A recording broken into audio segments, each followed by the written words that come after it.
இருள் சூழ்ந்த லோகத்தில் இமை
ஸ்தோத்திரம்.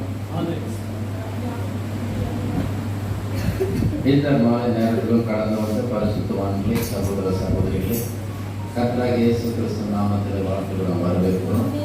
கர்த்தர் உங்களை ஆசீர்வதிப்பாராக. எத்தனை பேர் சந்தோஷமா இருக்கிறீர்கள்? எத்தனை பேர் எதிர்பார்ப்போடு காத்திருக்கிறீர்கள்? கர்த்தருக்கு ஸ்தோத்திரம். இந்த மாலை நேரத்தில் நம்முடைய விளையாடப்பட்ட சகோதரர் மோசஸ் அவர்கள் மற்றும் நம்ம அருமையான சகோதரி நம்முடைய மகிழ்ச்சி. கர்த்தர் ஆசீர்வதிப்பாராக. நம்முடைய ஒவ்வொரு ஆசீர்வாதத்தின் வழியிலும் அல்லது வளர்ச்சிக்கு ஒவ்வொரு அத்தியாய கட்டத்திலும் முதலில் நிற்பவர்கள் அவர்கள் தான். கர்த்தர் ஆசீர்வதிப்பாராக. அவருடைய வருகை ஒவ்வொரு விஷயம் நமக்கு ஆசீர்வாதத்தை அப்படியாக பல அருமையான காரியத்தை நமக்கு தருகிறதாக. தொடர்ந்து அவர்களுக்காக அவர்கள் குடும்பம் மற்றும் ஊழியர்களுக்காக ஜெபித்துக் கொள்ளுங்கள். எங்கள் ஊக்கமாக ஜெபிக்கும் ஆசீர்வதிப்பாங்க. இந்த மாலை நேரத்தில் நம்முடைய விளையாடப்பட்ட சகோதரர் நோவா மற்றும் அருமையான பிள்ளை அண்ணா கிரேஸ் மற்றும் சிறு பிள்ளை ஷேரன் நம்ம இருப்பதும் நமக்கு பிறந்த மகிழ்ச்சி.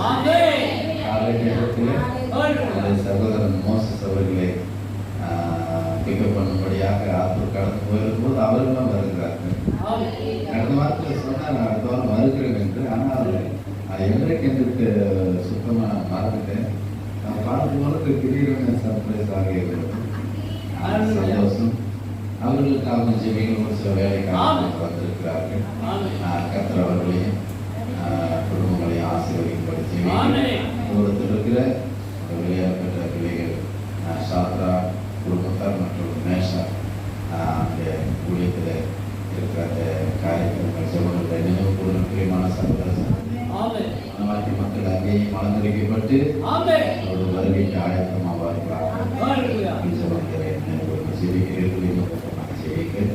கர்த்தருக்கு ஸ்தோத்திரம்.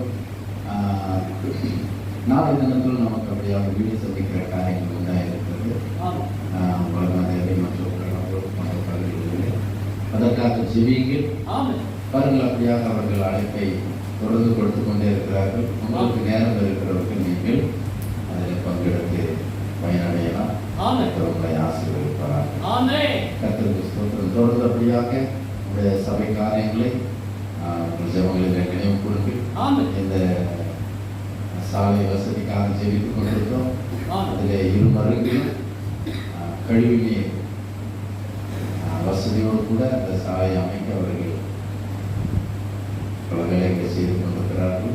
வேலைகளை செய்யும் போது சிறு குழப்பம் உண்டாக்கி தண்ணீர் அந்த வாட்டர் கனெக்ஷன் சில குழப்பங்களுக்கு உண்டானது. அதனால சில குடும்பங்கள் மாறி மாறி அதை செய்து கொண்டிருக்கிறார்கள். நமக்கு எப்பொழுதும் இருந்த அந்த காரியம் அப்படியாக தொடர்ந்து இருக்கிறது.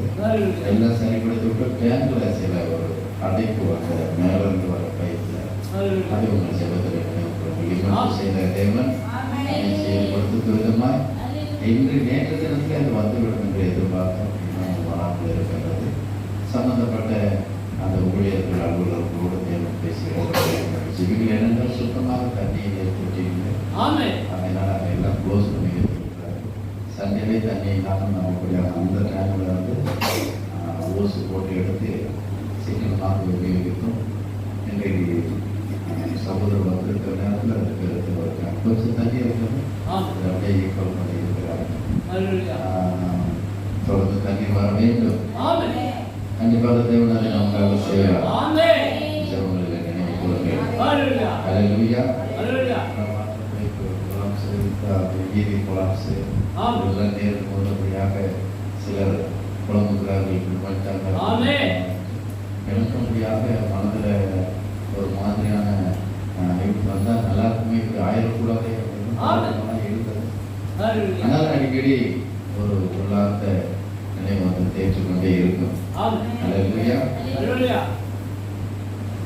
இந்த வீதிக்காக மற்ற எல்லா சாலை காரியத்திற்காக ஜெபித்துக் கொண்டிருப்பது நாம் தான்.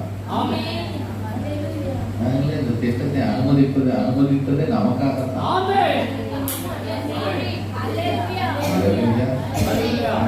இறைவன் நமக்கு நேற்றே செய்து கொடுப்பார். ஒரு காரியம் மறுபடியும் உள்ளது வந்து சொல்லிக் கொடுத்தேன். அதை நினைவு கூறுங்கள். எல்லாமே நமக்காகத்தான். அந்த தண்ணீர்களையும் நமக்காகத்தான். கழிப்புற காரியங்கள் நமக்காகத்தான். அந்த சாலை வசதி நமக்காகத்தான். எல்லாவற்றையும் தேவன் செய்வார். அந்த கப்பத்தில் பெண்டு பண்ணாமல் போடுங்க என்று சொல்லிக் கொண்டே இருந்தேன். எப்பொழுதும் ஒரு சின்ன பெண்டு வருங்க, அந்த நடுவில் வந்து எப்படின்னு சொன்னாங்க, எப்படி கொஞ்சம் தள்ளி ஒரு 2 இன்ச்சும் எவ்வளோ வெளியே இருக்கிற மாதிரி கம்பத்தை நிறுத்தி வைத்திருக்கிறோம். ஸ்ட்ரைட்டாக இருக்கிறத பார்க்கறதுக்கு அது வரைக்கும் கத்திருக்க போகிறான்னு அதுபோது அங்கே வடக்கால பக்கத்திலேயும் ஸ்ட்ரைட்டாக நமக்கு அமைய வேண்டும், வண்டிகள் நமக்கு வந்து போக வேண்டும் என்று உங்கள் செலவுகளை நினைவு கூறுங்கள். அங்கே அதற்கு சில குழப்பங்கள் கொண்டு இன்னும் கொஞ்சம் சிக்ஸா மாதிரி வீடுகளை மற்றும் எல்லா காரையும் வைத்துக் கொண்டிருக்கிறார்கள். உங்கள் ஜபத்தில் நினைவு கூறுங்கள். அதை மட்டும் செய்த தேவன் அதை செய்து கொடுக்கணும். அந்த சர்ச் வீதி என்று சொன்னால் பார்ப்பதற்கு அழகாகவும் நமக்கு தொந்தரவுகளும் இல்லாதபடிக்கு நிச்சயமாக தேவன் செய்து கொடுத்தார். தொடர்ந்து நம்முடைய சபை குடும்பங்களையும் ஊழியர்களை கூட நேரம் போய்கொண்டிருக்கிறது. நம்முடைய சகோதரன் ஒரு சில நாட்கள் நம்ம மத்தியிலே இருப்பார். அவரையும் உங்கள் சகோதரரை நினைவு கூறுங்கள். உங்களை ஆசீர்வதிப்பார்கள். இந்த நேரத்தில் நாம் எல்லாரும் எழுந்து வார்த்தைக்காக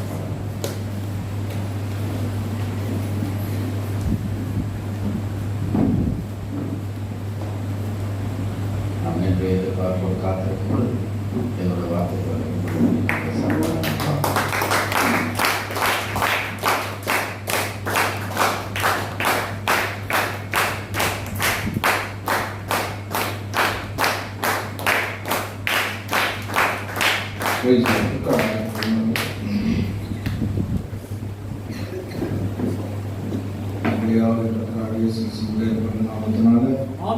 வாழ்த்துகிறேன்.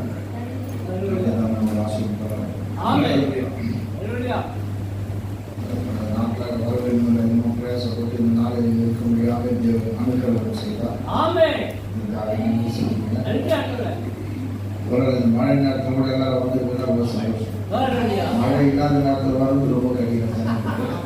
மழை நேரத்தில் வந்ததுன்னா உண்மையில கத்துடைய ஆசைப்பட்டார். ஒரு காரியம் கத்துடைய மாணவாட்டிக்கு வார்த்தையில் இருக்கக்கூடிய மழை வெயில் மற்ற தேவனை நேசிக்கிறவருக்கு இதெல்லாம் ஒரு மேட்ரு கிடையாது.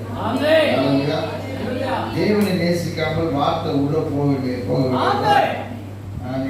உண்மையாக புதன்கிழமை ஞாயிற்றுக்கிழமை வரும்போதே வேதனையா ஐயோ நீ சர்ச்சைக்கு போடுங்க வேற வழிகாட சாமி தலையெடுத்து போய் உட்கார்ந்து வரலாம் அப்படி வேதனைகள் வர வேண்டியதாக.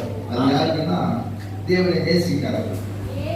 தேவனை நேசிக்கிறவருக்கு ஐயோ லேட் ஆயிடுச்சு, சீக்கிரம் போகணுமே, இதாயிடுச்சு, மழை வந்து இக்காலம் அப்படின்னு ஒரு வேதனை. இப்படிதான் கர்த்தருடைய ஆசீர்வதிப்பார். அது மாத்திரமல்ல எனக்காக நீங்க தொடர்ந்து ஜெபிக்கிறீங்க நான் விசுவாசிக்கிறேன். கர்த்தருடைய ஆசீர்வதிப்பார். நான் அப்படியே கடந்து வரும் பொழுது சென்னை சபை பாஸ்டர் ஐசவசகுமார் பாஸ்டர் அவர்களுக்கு அப்படியாக சொன்னேன் கடந்து வரும். அப்படியாக அவர் தன்னுடைய வாழ்த்துதலை உங்களுக்கு தெரிவித்தார்.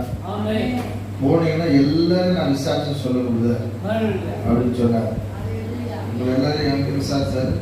ஆகவே சென்னை சபை சார்பாகவும் பாஸ்டர் ஐசவசகுமார் சார்பாக வாழ்த்துதல் கொண்டு வருகிறேன்.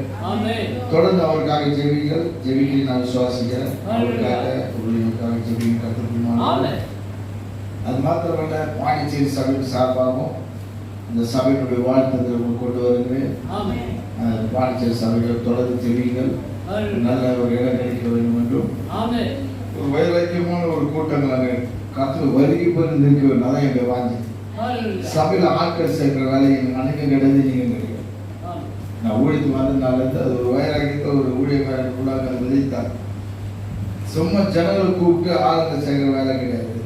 அப்படின்னா ஸ்தாபனம் எப்படி வேணாலும் சேர்த்துடலாம். ஆனால் தேவனுக்காக நிற்கிற கூட்டம் வேண்டும். அதுதான் நம்ம பெரிய அச்சீவ்மெண்ட் என்னன்னா பிரசங்கம் பண்றது பெருசு இல்லை, அந்த பிரசங்கத்து மூலமாக ஒரு ஆளு கத்துட்டு கொண்டு வர, அதுதான் பெரிய அச்சீவ்மெண்ட். ஒரே ஒரு ஆள் கத்துட்டு வருவார்களா வர்றது மட்டும் இல்லை, நிற்கணும் ஆள் வருவாங்க, அநேகர் வருவார்கள். ஏதுன்னு சொல்லுது எல்லாரும் நிற்க மாட்டாங்க, அதை கண்டுகொள்வது சிலர் தான். அந்த சிலருக்கு பார்க்கும்போது நமக்கு கொஞ்சம் கஷ்டமா தான் இருக்கும், இருந்தாலும் கர்த்தருடைய சித்தம் ஏதோ அதுதான் வாழ்க்கை. அங்கே தொடர்ந்து ஜெபித்துக் கொள்ளுங்க கர்த்தர் பிரியமானவர்களே. மற்றும் இங்க வந்து பார்க்கும்போது சில காரியங்கள் கர்த்தர் செய்திருக்கிறார், தேவனுக்கு நன்றி. வெளிப்படுத்தி பார்க்கணும். இது வந்து நான் அந்த இடத்துல சபை இருக்கும்போது இந்த மாதிரி ஒன்று இருக்கணும் நான் வாங்கிட்டேன், வெளியே சொல்ல அதுக்காக பிரயாசப்பட்டேன். ஆனால் அது அந்த நாட்டில் வாய்க்கவில்லை. ஏன்னா அது அந்த நாள் அது ஒரு பெரிய பட்ஜெட். ஆனா எதிர்பார்க்காத விதமாக தேவன் யாரை போட்டு எதை செய்வார் யாருக்குமே தெரியும். நம்ம நினைக்கிறோம் நான் வந்து அதை செய்வாருன்னு, அவர் தான் செய்ய மாட்டார். இவர் தயா ஒன்றுக்கு ஒதுக்க மாட்டான்னு நினைப்போம், அவங்க எல்லாம் தேவர் பயன்படுத்துவார். இப்போ நான் வந்து பைபிள் ஸ்டடி மாதிரி தான் இருப்போம், அதனால நம்ம சாதாரணமாக பேசுவோம், பயங்கரமா பேசி பேர் வணக்கெல்லாம் வளர்ந்து கிடையாது. எப்பவுமே நம்முடைய ஆத்மா சீர்படுத்தும். சபைக்கு வருவது பெரிய காரியங்களை கண்டுபிடிப்பாங்க. சபைக்குள்ளாக வரும் பொழுது எனக்கும் தேவனுக்கு இருக்கிற உறவு எப்படி இருக்கிறது, இது ஒவ்வொருத்தரும் நம்ம வாழ்க்கையில் நினைப்போமானால் அதை எப்படி ஜீவிப்போம்னால் அதுதான் நம்ம வாழ்க்கையில் நடக்கிற பெரிய அச்சீவ்மெண்ட் இருக்கு. நான் சபைக்கு போனேன், அதை பண்ணேன், இதை பண்ணேன், அதெல்லாம் பெரிய காரியம் கிடையாது. ஆண்டவருக்காக நான் என்ன செய்வேன், நான் ஆண்டவரோடு எப்படி நிற்கிறேன், அதுதான் இப்ப பழைய ஏற்பாடு புதிய ஏற்பாடு சில ஆலோசனை நம்ம பார்க்க போறோம். நல்லபடியா?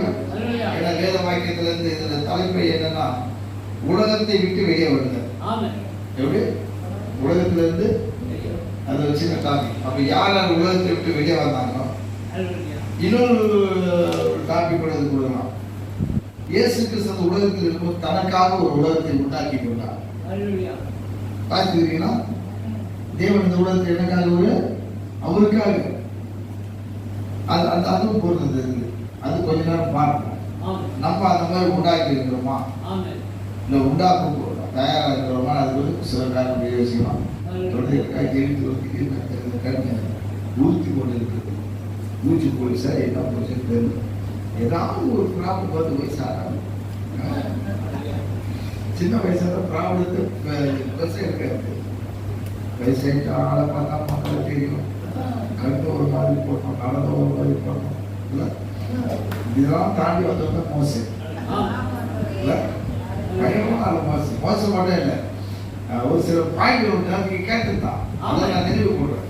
ஏன்னா நம்ம தனிமான பிரசனம் பண்ண போட்டுருக்கோம், அதுலலாம் நம்மளுக்கு பொருத்தி பார்ப்போம். அதாவது உலகம் வந்து நம்மளை பார்க்கும் போதெல்லாம் இன்னைக்கு எப்படி பார்க்கும் உலகம்னா உங்களை பழைய ஜீவித்தை தான் பார்க்கும். கரெக்டுங்களா? என்னை பார்க்க எப்படி பார்ப்பாங்க, எங்கள் வீட்டிலலாம் இயேசு கிறிஸ்து எப்படி பார்த்தோம் உங்க ஊர்ல கவர்மெண்ட் கூடாது. இயேசு எப்படி பார்த்தாங்கன்னா இவரா மரியம்மா பையன் தானே ஒரு குரூப் அப்படி பார்த்தாங்க. இன்னொரு குரூப் இந்த மாதிரி தண்ணி அடிக்க போவாங்க கிணத்தடியில, அவங்க எப்படி பார்த்தாங்கன்னா மேஜாக்கா பையன் வந்துக்கிறான் பாரு இல்ல, ஒவ்வொருத்தரும் ஒரு ரங்க பார்த்தாங்க. ஒரு சிறு கூட்டம் மட்டும் அவன தேவகுமாரனா மனுஷகுமாரனா உலகத்தில் வந்தவரா ஒரு ஊழியக்காரனா தேவதாசனா பார்த்தாங்க இல்லையா? அதே மாதிரி தான் மனுஷன் என்னுடைய வாழ்க்கையில் அப்படிதான். மனுஷன் எப்படி பார்ப்பாங்கன்னா ஒவ்வொருத்தரும், ஆனா கடைசி நேரத்தில் அவங்க ரிப்பண்ட் ஆகி மன திரும்பினா கூட அப்படிதான் பார்ப்பாங்க. இதெல்லாம் பொருட்படுத்தாமல் நாம் தேவனை பார்க்கும் பொழுதுதான் அந்த காரியத்தில் ஒரு மகிமையை பார்க்க முடியும். அந்த மாதிரி இருந்தவங்க தான் வேதத்தில் ஒரு மோசை ஒவ்வொரு பார்க்கும்போது பழைய வாழ்க்கை ஒரு மாதிரி இருந்தது. அப்படி மோசையை பார்த்தவர்கள் எல்லாம் அந்த யாத்திரையில் தங்களை தாங்களே எழுந்து போனார்கள்.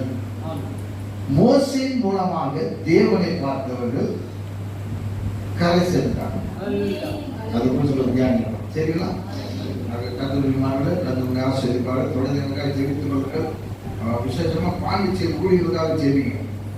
இது பாண்டிச்சேரி ஊழியத்துல எது சொன்னாலும் ஜனங்கள் குற்றமாவே எடுத்துக்கிறாங்க. இங்க மட்டும் இங்க பண்ணாலும் அதுதான், ஆனால் சொல்லி ஆக வேண்டும், அதுதான் நம்ம கடமை. வேத வாக்கியத்தில் சொல்கிறார். அப்படியே தீபத்தி 3வது அதிகாரத்துல அநேக காரியங்கள் குறிப்பிடும் பொழுது மனுஷன் நன்றி அறிவு இல்லாமல் இருக்கக்கூடாது, நன்றி கட்டவங்களா இருக்கக்கூடாது. ஆனா இன்னைக்கு அநேக சபை செய்கிற காரியம் என்னவென்றால் தேவனிடத்தில் நன்மையை பெற்றுக்கொண்டு நன்றி மறந்து தேவனை மறந்து தனி சுய சித்தத்துக்கு சொல்ற தன் சுய இச்சைப்படி நடக்கிறாங்க. அதனால தங்களை கெடுத்துக்கொண்டு போய்விடுகிறார். இதுதான் பெரிய கஷ்டம். ஓடி சபைக்காக எதற்காக வருகிறோம் என்று திரு சொல்றார் என்றால் நம்மை நாமே சீர்படுத்துவதற்கு தான்.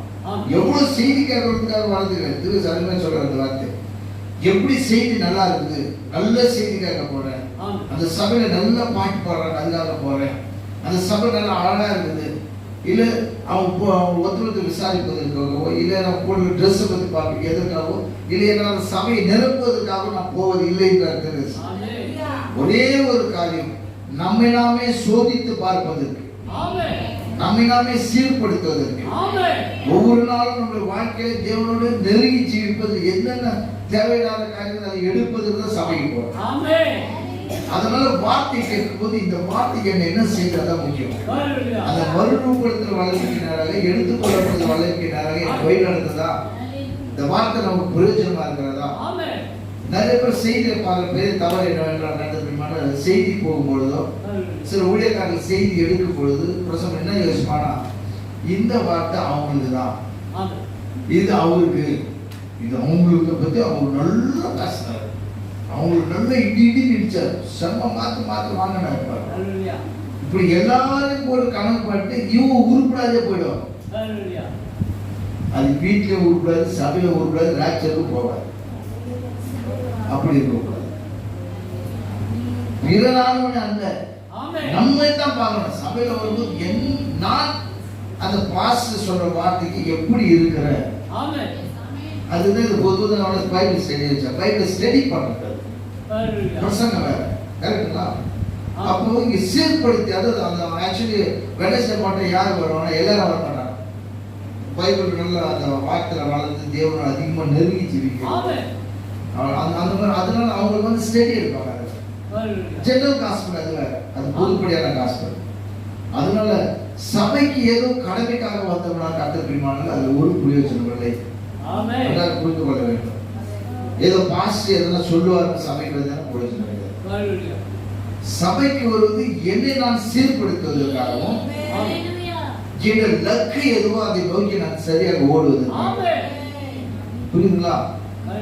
இன்னைக்கு செய்தியில கத்துக்கிறதுனால இவ்வளவு நாள் அந்த செய்தியில வாசிக்கும் பொழுது பிரசங்கிக்கும் பொழுது அந்த நாட்களில் பார்த்த மாதிரி இப்ப பார்க்க முடியல. எவ்வளவு வார்த்தைகளை நம்ம பார்த்தாலும் அதுல சரியாக பொருத்தமா பார்க்கும்போது அநேக போவாங்களான்னு பெரிய சந்தேகம் ஆயிப்போச்சு. திரு சொல்றாருன்னா இந்த உலகத்துல இந்த ஊர்ல வந்து ஒருத்தர் வந்து ஒரே ஒருத்தர் போவான்னு என்கிட்ட வந்து சொன்னா நான் மற்றவங்களுக்காக பிரதாபம் பண்றேன் அப்படின்ட்டு. இந்த ஊர்ல வந்து என்கிட்ட தூதர் வந்து இந்த இடத்துல ஒருத்தர் தான் போவான் அப்படின்னு சொன்னா திகில் அடிக்கிறாங்க. யோசிக்கல, அது யாரா இருக்கும் அப்படிலாம் இல்லை. மற்றவங்களுக்காக நான் பிரதாபப்படுறேன், கஷ்டப்படுறேன். அந்த ஒருத்தர் நான் தான்டா. ஏன் அந்த ஒருத்தர் நான் கன்ஃபர்மேஷன் தெரிஞ்சுக்கலாம். இது ஒரு பாயிண்ட் பிடிக்க நினைக்கிறோம். திருதேசம் வந்து ஒரே ஒரு ஆளுகிட்ட போய் சொல்றாருன்னா அந்த ஒரு அதான் ரகசியம். அதுதான் ரகசியம். என் மூத்து கொண்டு எடுக்கிறான்னு கிடையாது. ஒரு தூதன் ஒரு ஆளை போய் சந்திக்கிறார் என்றால் தகுதி இல்லாத ஆளை சந்திப்பது இல்லை, முன்குறிக்கப்படாத ஆளை சந்திப்பது கிடையாது. அந்த ஊர்ல மரியாதை மட்டும்தான் தேவன் செஞ்சாங்க. தூதன் செஞ்சான், எல்லா பொண்ணையும் செஞ்சாங்க. அந்த அம்மாவுக்கு தெரியல. அப்போ தகுதி உள்ள ஆள் அந்த அம்மா கரெக்டா பரிசுத்த ஸ்திரீ, முன்குறிக்கப்பட்ட ஸ்திரீ. அது உகந்த பாத்திரம் நமக்கு தெரியாது. அப்பேற்பட்ட ஆளை தான் தூதர் சந்திக்கிறேன். சொல்ல என்கிட்ட வந்து ஒருத்தர் சொல்றாருன்னா அப்ப நான் அது தகுதியான ஆள். நான் வந்து போறேன் அந்த ஊருக்கு. என் விசுவாசத்தை பரிசோதிக்கப்படி தூதரை வந்துக்கிறேன். அந்த தூதர்களுக்கு நான் அவிசுவாசமா பேசக்கூடாது. யார் ஆண்டவரை, எவங்க போவோம், எங்க அப்பாவா, எங்க மாமாவா, மச்சான, எங்க பாசம் அப்படி கேட்கக்கூடாது. மற்றவருக்காக நான் அப்படின்னு அர்த்தம். நான் போயிட போறேன், என்னோட நிச்சயத்துக்காக என்கிட்ட வந்து தூதர் சொல்றாரு. அந்த கான்செப்ட் புரியுது கற்றுக்கணும். அதனால கத்தருடைய ஆசீர்வாதமாக தொடர்ந்து எனக்காக ஊழியர்களுக்காக எழுத்துக்காக ஜெபிங்க. மாத்திரம் இல்லை, நம்ம ஜெம்ஸ்க்காக அதிகமாக ஜெபிங்க. நிறைய பேர் வந்து ஊழியக்காரன் காப்பாற்றணும்னு சொல்லுவாங்க. நிறைய இடத்துல நடக்கிற காரியம் இது கேள்விப்படுவீங்களா? எந்த ஊழியக்காரன் யாரையும் காப்பாற்றணும்? நம்ம சின்ன சபையில உங்களுக்கு தெரியாது, பெரிய சபையில பார்த்தா தெரியும். பாஸ்டர் நிறைய பேர் காப்பாற்றணும். பாஸ்டர் அவன் மனைவியில காப்பாற்றணும் தெரியுமா? யாருன்னா காப்பாற்றுறன்னு நினைச்சாங்கன்னா அவங்களே அடிப்பாங்கன்னு அர்த்தம். உண்மை சொன்னாங்க. உண்மையாகவே நீ ஒரு ஆளை காப்பாத்துறன்னா அந்த நபருக்காக முழங்கால ஜெபிக்கிறவர், அதுதான் காப்பாற்றுறீங்களா? அந்த நபருக்காக முழங்கால ஜெபிக்கிறவர் உண்மையாக அதுதான் காப்பாற்று. பல மணி நேரம் நீ தியாகம் பண்ணி பாஸ்டா இருக்கட்டும், வேற ஒரு விசுவாசியா இருக்கட்டும், கணவனா இருக்கட்டும், பிள்ளைகளா இருக்கட்டும், யாருக்காவது காப்பாற்ற வேண்டும் நினைச்சா அவங்க முழங்கால உத்தமத்தோடு ஜெபிக்கும் பொழுது கண்டிப்பாக அவர்களை நீ நினைச்சுக்க முடியும். உண்மைதானே? வேதத்துல பார்க்கணும். தீர்க்கதரிசி கூட்டத்தில் மாத்திரம் அநேக கூட்டங்கள், அநேக வியாதிஸ்தர் பலர்கள் ஏன் வராங்க? அவங்க காப்பாற்ற தான் வராங்க. டாக்டர் கைவிட்டாங்க, ஏன் வராங்க? தேவன் காப்பாற்ற. அப்ப அது என்னன்னா ஏற்கனவே அங்க ஜெபித்து தயாரான ஒரு மனுஷனை கொண்டு தேவன் சொல்ல கொடுக்குறாங்க. அப்ப எல்லாருக்கும் பிரதானமான காரியம் ஜபம். கத்திரி சித்தமா அந்த ஜபத்தில் நினைச்சு பார்க்கலாம். எல்லாம் உங்களுக்கு ஏற்ப பிரசன்னமான காரியமாக தான் இருக்கும். என்னன்னா ஒரு சில காரியம் வித்தியாசமா இருக்கும். அல்லேலூயா. அதை நம்ம எழுதி ஒரு வார்த்தை வாசிப்போம்.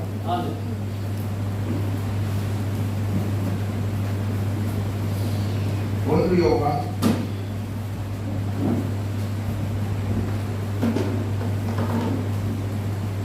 2வது அதிகாரம்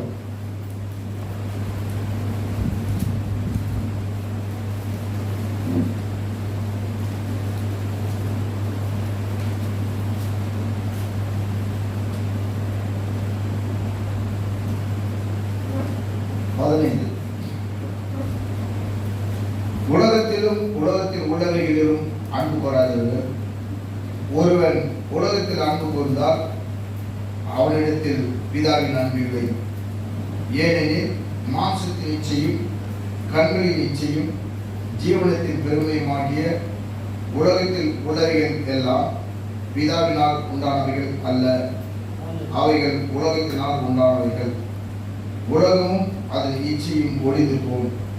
தேவனுடைய சித்தத்திற்கு செய்கிறவனோ என்றைக்கும் நிலைத்திருப்பான். அதிலே 3வது அதிகாரம்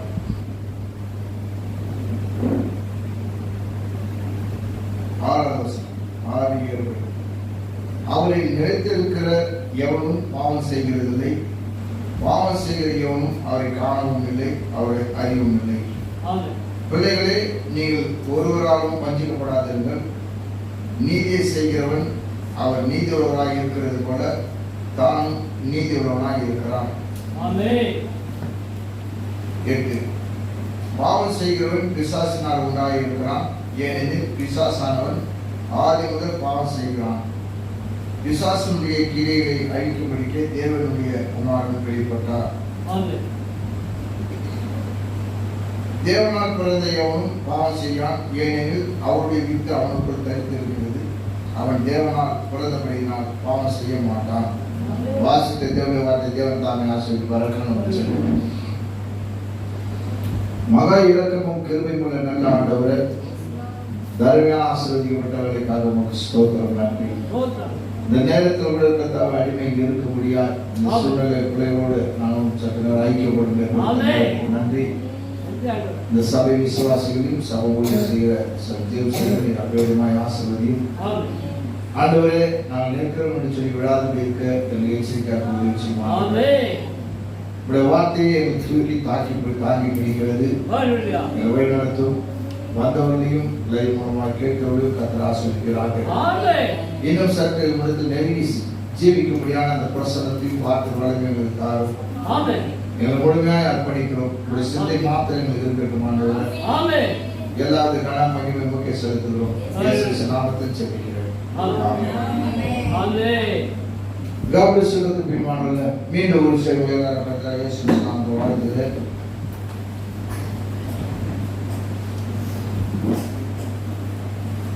இது அநேக காரியங்கள் இருக்குது கற்றுக்கணுமானவங்கள. அதனால நான்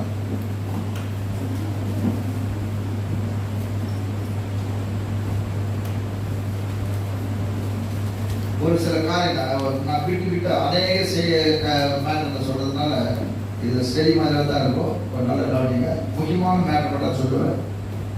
நேரத்தில் அதிகமாக நேரம் 6 மணி நேரம் இருக்கணும். அவ்வளோதான், நேரம் கலந்து போச்சு. அதுக்குள்ள பார்க்கணும். கர்த்தர் ஆசீர்வதிப்பார். நல்ல கவனிங்க.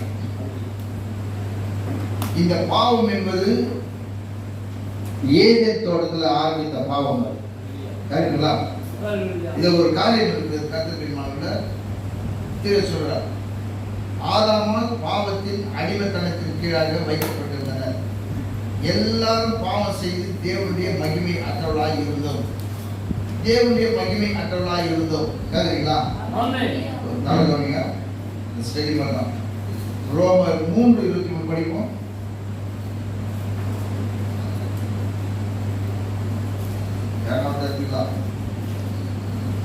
எல்லாம் நீங்க அமைதியா லேட்டா படிச்சா என்ன யோசிப்பேன்.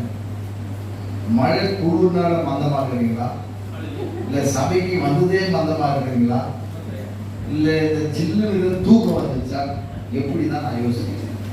ஹல்லேலூயா. ஆவியில அனலாயிரும். நான் எடுத்து வாசிப்போம். ரோமர் 3:23 எடுத்தீங்களா?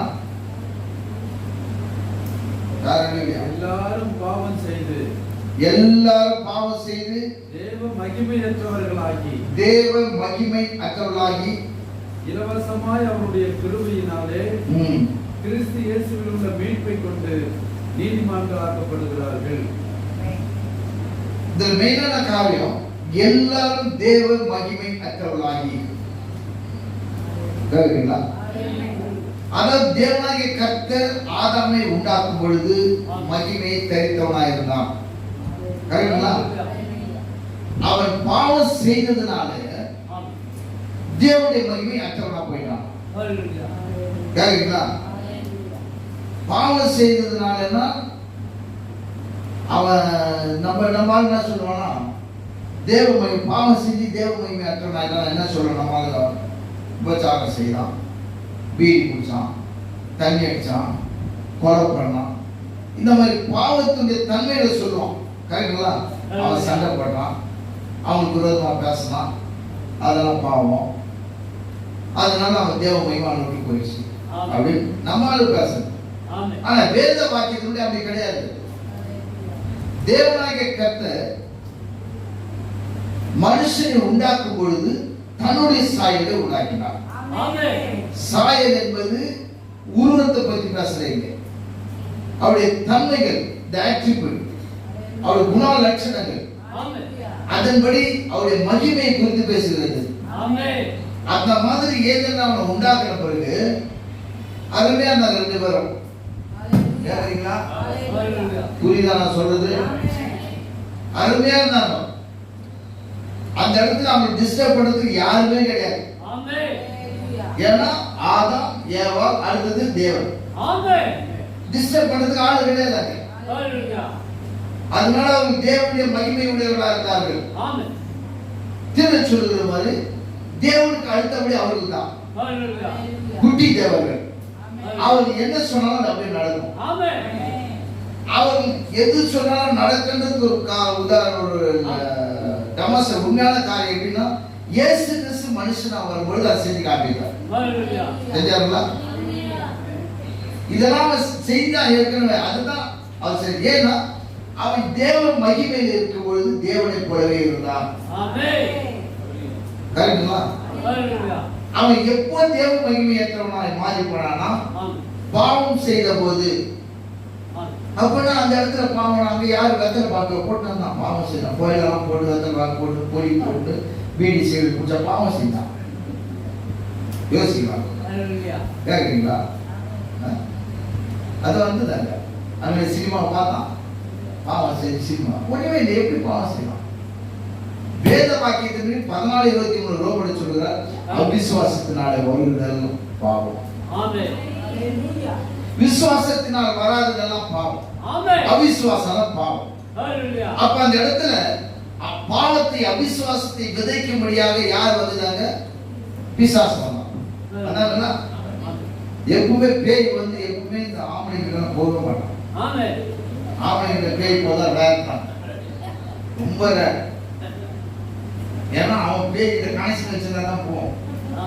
கனெக்ஷன் வைக்காத பேய் போறத தெரியும், அவங்கள தான் அவன் ஏமாப்பான். இது இங்க நடந்த காரியம் கிடையாது. எங்க ஈஸியா போனீங்களா ஏமாத்திடுவான்.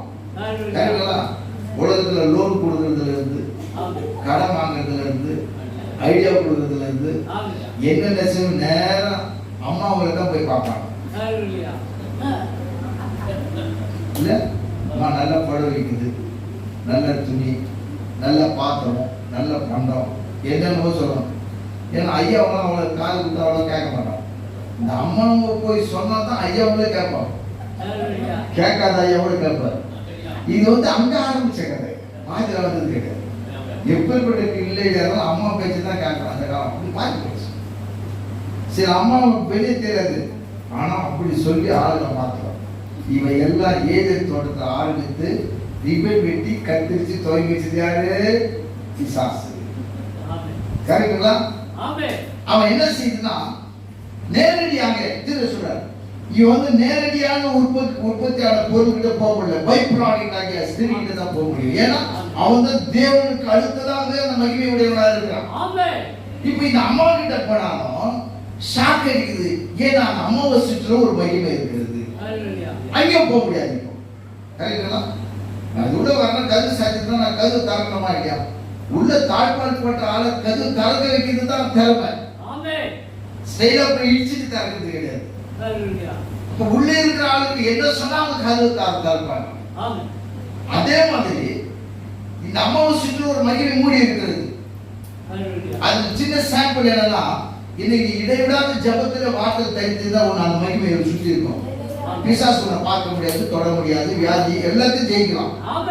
சில பேரையே சொல்றோம், அவங்க என்னால பார்க்க முடியல, ஆளை தேர்ந்தணும். என்ன அப்படி சொல்றா? உண்மைதான் அது. ஏன்னா அது தேவ மகிமையோட சூழ்ந்து இருக்கிறதுனால பிசாசு கணக்கு அவங்க தெரிய மாட்டாங்க. உண்மை. தேவ மகிமையோட பேய் திடீர்னு ஏறி உள்ள உட்காந்துரும். அது நல்லா அவங்களுக்கு தெரியும். நல்லா பேய் அப்படின்னு உள்ள பேய் போயிட்டான்னு அர்த்தம். அதுக்கப்புறம் வேற மாதிரி பேசுவாங்க, சண்டை பிரச்சனை. அப்ப பேய் உள்ள போயிட்டான்னு அர்த்தம். ஆனா கர்த்தருக்குள்ள இருந்து போக முடியாது. இதே மாதிரி இப்ப பிசாசு வந்து என்ன செய்யுது? இப்ப நம்ம தொடரும். யார தொடரும்? இது வந்து சந்திர மடத்துல ஒரு ஆயா வடை சுட்டாங்க, 2 வடை 100 வடை கீழே போடுறாங்க. அந்த கதை கிடையாது. நான் சொல்றது நல்ல உண்மையா கேட்கணும். கதை கேட்கணும், கேட்டு வேலைக்கு ஆகும். அவ்வளவுயா? ஏன்னா முக்கியமான சப்ஜெக்ட் பின்னால் இருக்குது. அது வரணும்னா சில காரணம் சொல்றோம், கேட்கணும். இப்ப இந்த தேவ மகிமை அற்றவராகி சொன்னார்ல, எப்படி அது வந்தது? அந்த அம்மாவை சுற்றி ஒரு மகிமை இருக்குது. நல்லா கவனிங்க. அவர்கள் எந்த விதமான துணி கிடையாது அவங்க கிட்ட. மேல 2 பேர் என்ன கிடையாது, துணி போட்டிருந்தாங்க.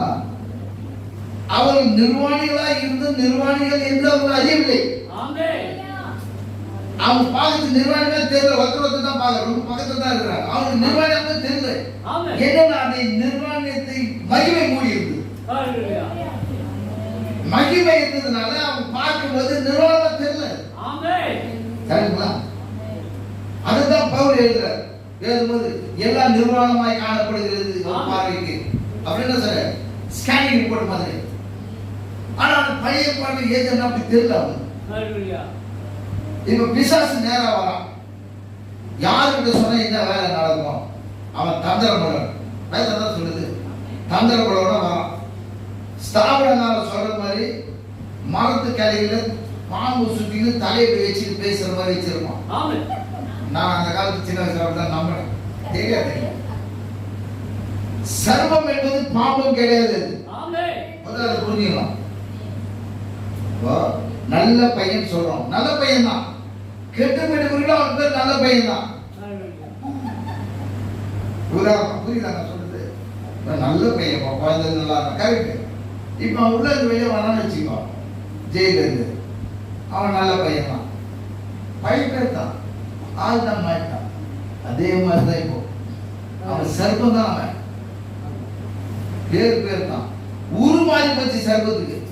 ஏன்னா அவன் செய்த வேலை. இவன் பாருங்க, இந்த சர்ப்பம் என்பது ரெண்டுத்துக்கும் மத்தியில் இருக்கிற காரியம். மனுஷனுக்கும் மிருகத்துக்கும் ரெண்டுத்துக்கும் மத்தியில் இருக்கிறது. இதால பேச முடியும், ரெண்டு பக்கம் கேம் ஆட முடியும் அவனால. புரியுதுங்களா? பிசாசு தந்திரம் உள்ளவன். இது எப்படி அவன் கையாளனா? இந்த மகிமை எடுப்பதற்கு நான் நேரா போக முடியாது. இப்போ கரெக்டுங்களா? இப்ப இது ஒரு ஆவி, இது ஏதாவது ஒரு பொருளை பயன்படுத்தி ஆகணும். ஏன்னா ஆதாம் அவன் எப்படி இருக்கிறாங்க? தேவனுடைய ஆவினால் நிரப்பப்பட்டு மகிமையினால் மூடப்பட்டு இருக்கிறார். இப்ப அவன் என்ன செய்யறான்? தந்திரம் உள்ளவன். அந்த ஒரு சர்ப்பத்தை எடுத்து பயன்படுத்துறான். சர்ப்பத்தை எடுத்து பேசும்போது இங்கதான் சொல்றது, ஸ்திரீகள் ரொம்ப ஜாக்கிரதையா இருக்கணும். புருஷன் இல்லாத நேரத்தில் ஸ்திரீகள் என்ன பண்ணக்கூடாது? யாருக்கிட்டையும் பேசக்கூடாது. ரோட்லயோ கடையிலயோ வீட்டுக்கு சோத்திரம்னு சொல்லிட்டு அதில் நிறுத்திக்கலாம். வீட்டுக்கு வாங்க, காஃபி சாப்பிட்டு போனா, பிஸ்கெட் தர, ரஸ்க்கு தர, இதெல்லாம் சொல்லக்கூடாது. தேடிக்கு வீட்டுக்கு வந்தா கூட என்ன பண்ணக்கூடாது? அத்தாம இல்லைன்னா போயிட்டு வரலாம், 9 மணிக்கு வரலாம் அப்படின்னு சொல்லணும். அந்த மாதிரி ஏவாள் சொல்லாததுனால இப்ப பாரு, அந்த மாதிரி வந்து வேற எதையும் எடுத்து வந்து பேசுற அந்த பிசாசு தேவனுடைய வார்த்தையை திருத்தி பேசுகிறான். பைபிள் தான் பேசுறான். உன்னை கெடுப்பதற்கு, உன்னை நாசப்படுத்துவதற்கு வேற செய்தி எடுத்து வர மாட்டான். செய்தி கடைசி கால செய்தியை கொண்டு வரணும். அதுலயே உன்னை போட்டு உன்னை தாழ்வாராக்கி உன்னை கெடுத்து தேவனுடைய பாதையை விட்டு விலக செய்வான். அது ஜாக்கிரதையா இருக்கணும். இந்த செய்தியை பேசும் பொழுது நீங்கள் இந்த செய்திகளை தேவனை போல் இருக்கிற ஒரு பொய்யை சொல்றாங்க. ஆல்ரெடி அவங்க தேவனாக இருக்கிறாங்க. நிறைய பேர் சொல்லலாம், நீ அந்த சபைக்கு போற, அங்க போனா பரலோகத்துக்கு போக முடியாது. இவன் ஏற்கனவே பரலோகத்துல தான் இருக்கிறான்னு நம்ம போதிக்கிறோம், பேசணும். நீ அங்க போனா பரலோகத்துக்கு போக முடியாது. அப்படியா? இதோட ஒரு செய்தி இதுவா பாத்தலன்னா பிசாசு இதோட ஒரு நல்ல செய்தி சொல்றவா இருக்குது. ஒரே செய்தி தான், கடைசி கால செய்தி. அருமையா வேதம் சொல்லுகிறது, இந்த கடைசி காலத்துல ரெவலேஷன் பேசுறார். கடைசி காலத்துல 7ஆம் தூதனுடைய சத்தத்தின் நாட்களிலே சொல்றாருன்னா, இந்த சத்தம் வந்து அவர் கேட்கும் பொழுது கடைசி நாள் ஒரே ஒரு சத்தம். கடைசி நாள் எங்க சத்தத்தை கேட்கிற நேரம் வரும்னு வேதம் சொல்லுது. யார் அவருடைய சத்தத்தை கேட்கிறார்களோ, அந்த சத்தத்தை செவி சாய்க்கிறார்களோ அவர்கள் ரட்சிக்கப்படுவார்கள். சரிங்களா? ஏன்னா தேவனுடைய சத்தத்தை குறித்து அதிகமா பேசுறாரு. எதுல? சங்கீதத்துல பேசுறாரு. அது காலேஜ் வனாந்தத்தை குறிக்கிற ஒரு சத்தம். இந்த சத்தம் மோசே நாட்டிலிருந்து வந்தது. அந்த சத்தம் மோசே கிட்ட வந்தது, ஓல்கிட்ட வந்தது, பர்னாம் கிட்ட வந்தது, நம்ம கிட்ட வந்தது. சரிங்களா? அப்போ இந்த சத்தத்தை ஜாக்கிரதையா கேட்கணும். எல்லா சத்தமும் ஒரே சத்தம் கிடையாது. அந்த சத்தத்துக்கு பின்னால ஒரு வெளிச்சம் இருக்கணும். கண்டிப்பா வெளிச்சம் இல்லாத சத்தம் இருக்கிறது. அது வந்து ஒளியின் தூதனுடைய வேஷத்தை தரித்து அப்படின்னு எழுதப்படுகிறது. ஒளியின் தூதன் கிடையாது. ஒளியின் தூதனா நம்ம தேவனுக்காக. ஒளி தூதனுடைய வேஷத்தை தரித்து அப்படின்னா அதுவும் ஒளிதான். அது மங்களான ஒளி. அப்ப ரொம்ப ஜாக்கிரதை. கடைசி நாள் நானும் கரெக்டா இருக்க யாருமே சொல்ல முடியாது.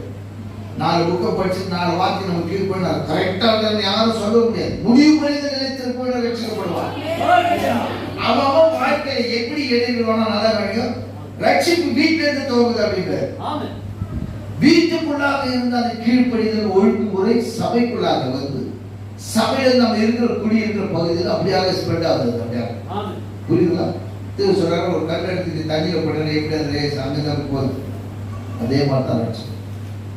அதே மாதிரி தான் வாழ்க்கையில தேவனுடைய காரியம் அப்படிதான். இப்ப பாருங்க, பிசாசு நல்லா பிளான் பண்ணிட்டான். இப்ப அந்த ஸ்திரீ தொட வேண்டும் என்றால் சாதாரண தொட முடியாது. அந்த மகிமையில மாட்டி சாக வேண்டியிருந்தார். நல்லா பிளான் பண்ண. இப்ப என்ன செய்யணும்? இப்ப அந்த மகிமையை எடுக்கணும். கேட்டுங்களா?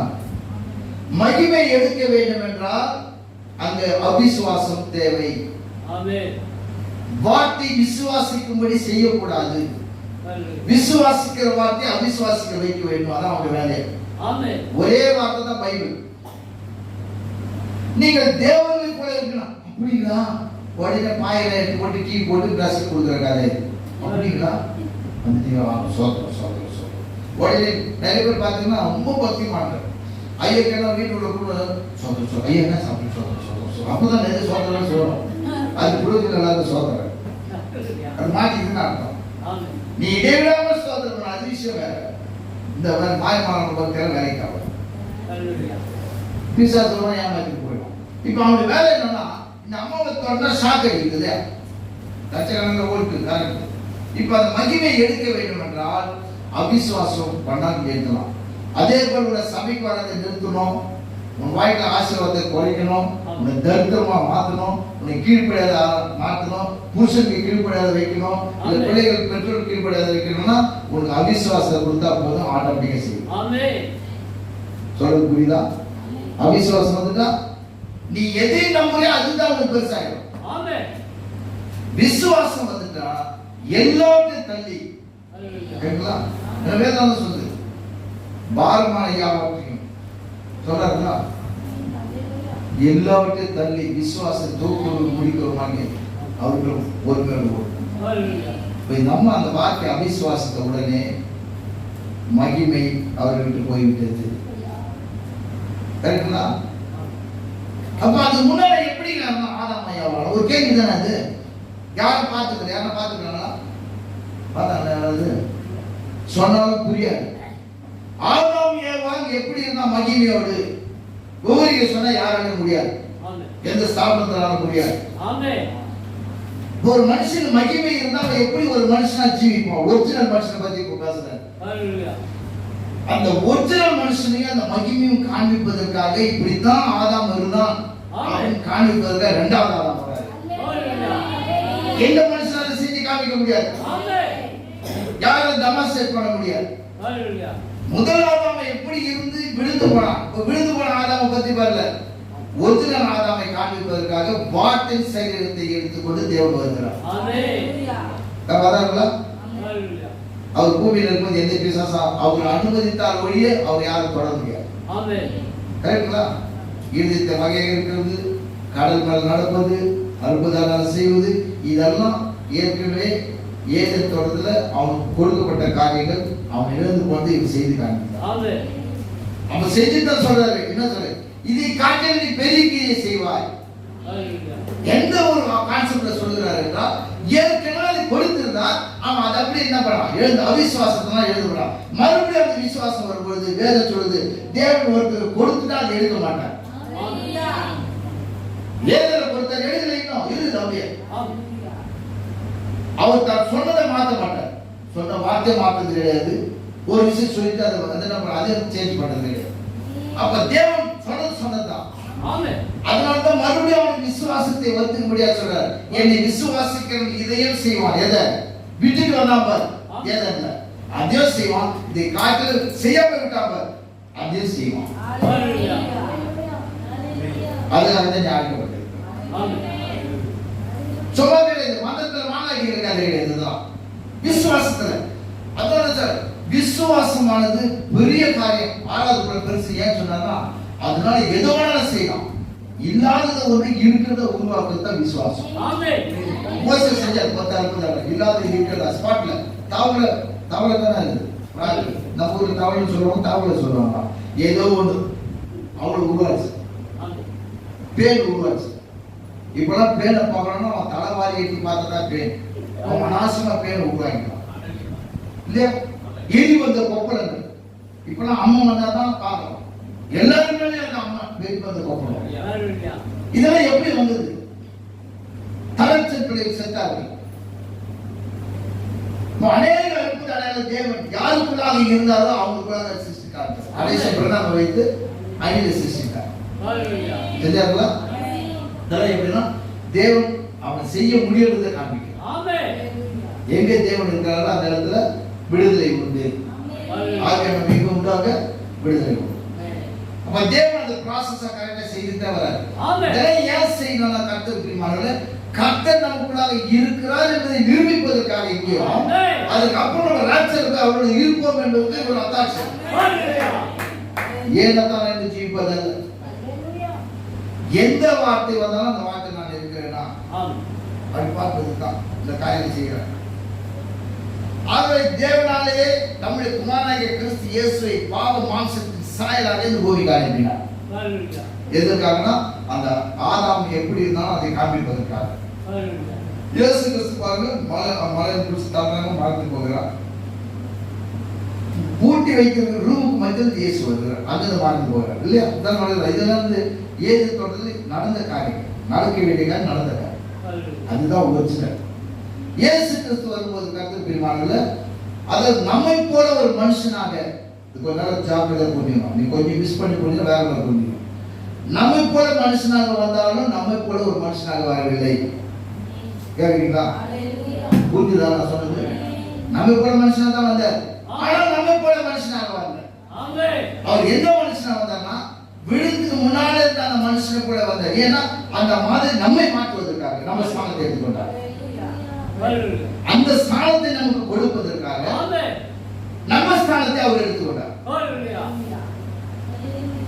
அதுதான் சொல்றாரு அருமையான இயேசு கிறிஸ்து தனக்காக ஒரு உலகத்தை உண்டாக்கி கொண்டார். தனக்காக ஒரு உலகத்தை உண்டாக்கி கொண்டார்னா ஏதோ ஒரு குண்டா மண்ணில் போய் கம்பியெல்லாம் போட்டு காங்கிரீட் போட்டு குண்டா உருண்டை உண்டாக்கிட்டு ஒரு சின்ன வயசு உள்ள போயிடும். அது கிடையாது. தனக்காக ஒரு உலகம் என்றால் இந்த உலகம் இல்லாத ஒரு உலகம். அந்த உலகத்தை தேவனாகிய கர்த்தர் தனக்காக உண்டாக்கி கொண்டார். தன்னுடைய ராஜ்யத்துக்கு அதுக்குள்ளாக யாருமே போக முடியாது. யாரு போக முடியும்னா அவருக்குள்ளாக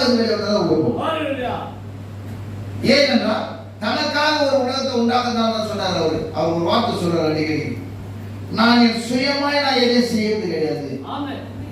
பிதாவானவர் காண்கிறது எதுவோ அதை எல்லாம் நான் தானாக செய்யறது. ஏன்னா பிதாவானவர் எதை காண்கிறாருன்னா அவருக்கு பரத்துல அந்த திட்டப்பட்டார். உலகத்தோட பரத்துல எதெல்லாம் செய்தாரோ, பரத்துல எதை அவர் நிர்ணயித்தாரோ, முடிவு பண்ணாரோ, இது ஒரு உலகம். அங்க எதை கண்டாரோ அது எல்லாமே கெஸ்ட் அந்த பூமியில வந்து அந்த பூமிக்குரிய காட்ட அவர் செய்யல. இந்த பூமி வந்து அவர் ஒட்டவில்லை. பூமி அவர் என்ன பண்ண ஒட்டல.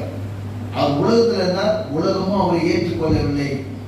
ஏன் ஏற்றுக்கொள்ளவில்லைன்னா அவர் உலகத்தானா இல்லை. உலகம் உங்களை பகைத்தால் அது உங்களை என்ன பகைக்கிறது? ஏன்னா நீங்கள் உலகத்தார் அல்ல அப்படின்ற நாலாவது உலகத்தில் எனக்கு தந்த மனுஷன் நான் தெரிந்து கொண்டேன் அப்படின்ற.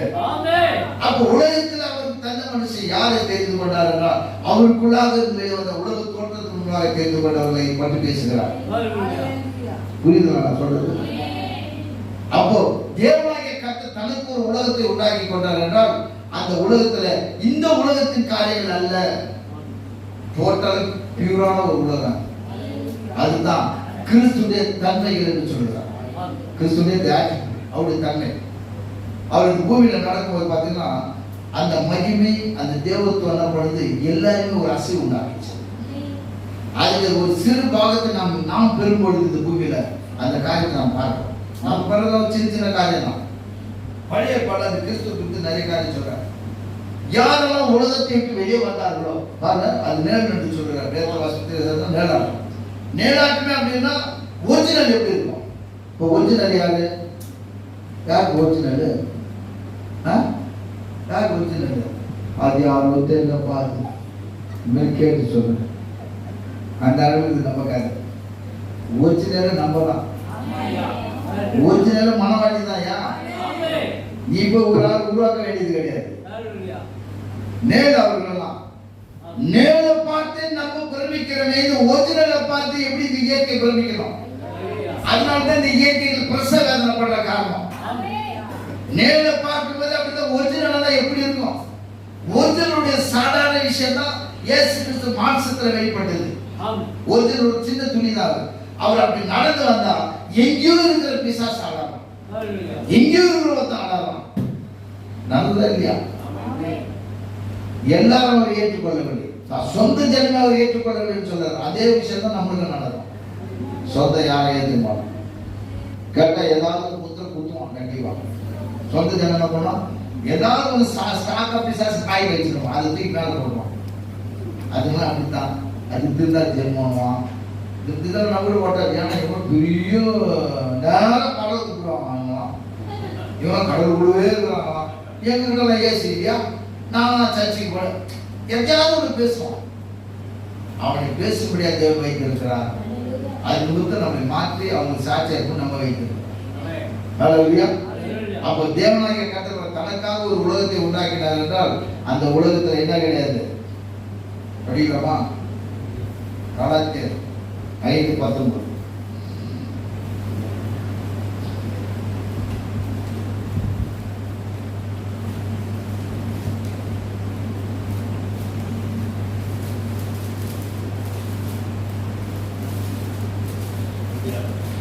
அவருடைய கனிகளினாலே நீங்கள் அவரை அறிவீர்கள் சொல்லலாம்.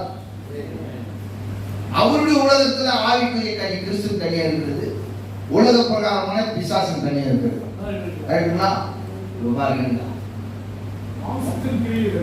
மாம்சத்தின் கிரியைகள் எப்படி இருந்தா இது உலகத்தின் காரியம். யார் பதம் சொல்லிடுவாங்க? கரெக்டுங்களா? யார் பதம் சொல்லுவோம்? இது இருந்து கொண்டு நான் கிறிஸ்தவன் என்று சொல்ல முடியாது. இந்த செய்தி சொல்ல தெரிவிச்சு வாசனம் மாம்சத்தின் கிரியைகள் வெளியரங்கமாக இருக்கிறது.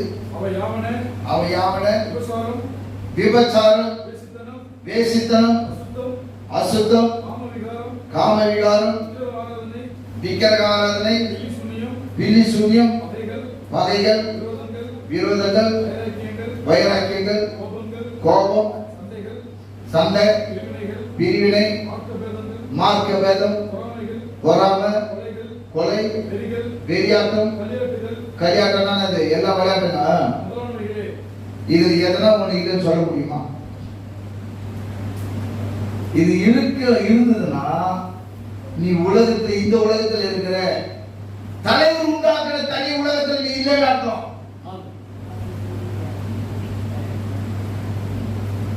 நமக்கு எல்லாம் செய்தி தெரியும், பைபிள் தெரியும், எல்லாம் தெரியும். நம்ம பார்த்தா பேய் கூட ஓடும், ஜபம் பண்ண நடக்கும்.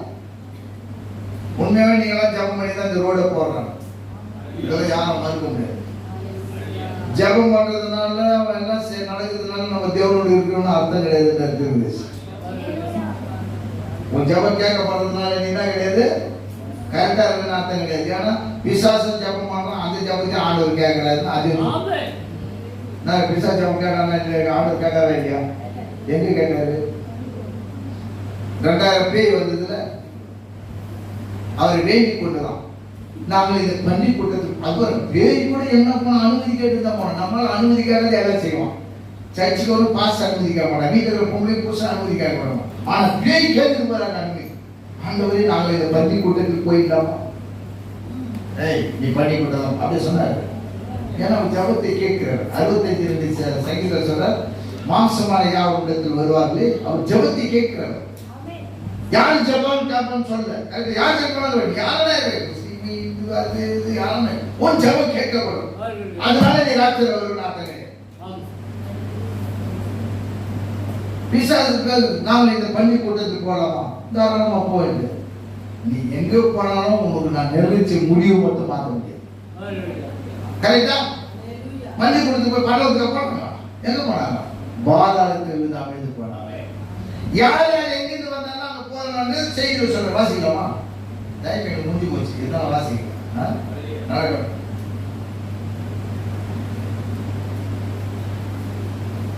இந்த செய்தி அப்படி போற இடத்துல நேரம் போறதுதான் நான் சில காரணம்.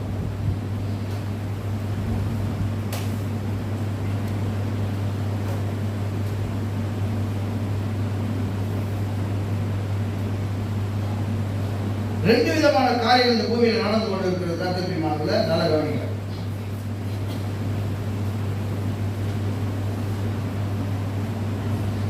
இந்த செய்தி சொல்ல ரெண்டு பேரும் ஒன்றாக பயணிக்கிறார்கள் இந்த உலகத்தில். காயின் வரும்பொழுது ஆபேல் வரும், ஆபேல் காயின். கரெக்டுங்களா? அதே போல இயேசு வரும்போது யூதாஸ் வரும்.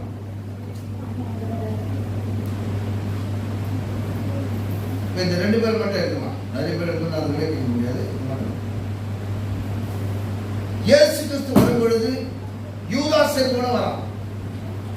இவங்க ரெண்டு பேரும் அருமையான தேவனாகிய கர்த்தர் நம்முடைய திருவதி பிரணாமூலமாக அது விளக்கிறார்.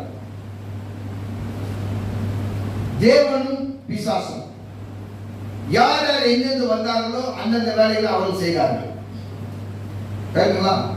பாருங்க, தேவன் அந்த யூதா கோத்திரத்துல வர்றாருங்களா? பிசாசு எங்கிருந்து வரான்? அங்கிருந்து வரது யூதாஸ். ரெண்டு பேரும் வரும்பொழுது அதை குறித்து பேசுவாங்க சொல்கிறார். இதுல இயேசு வரும்பொழுது யூதாசும் வருகிறான்.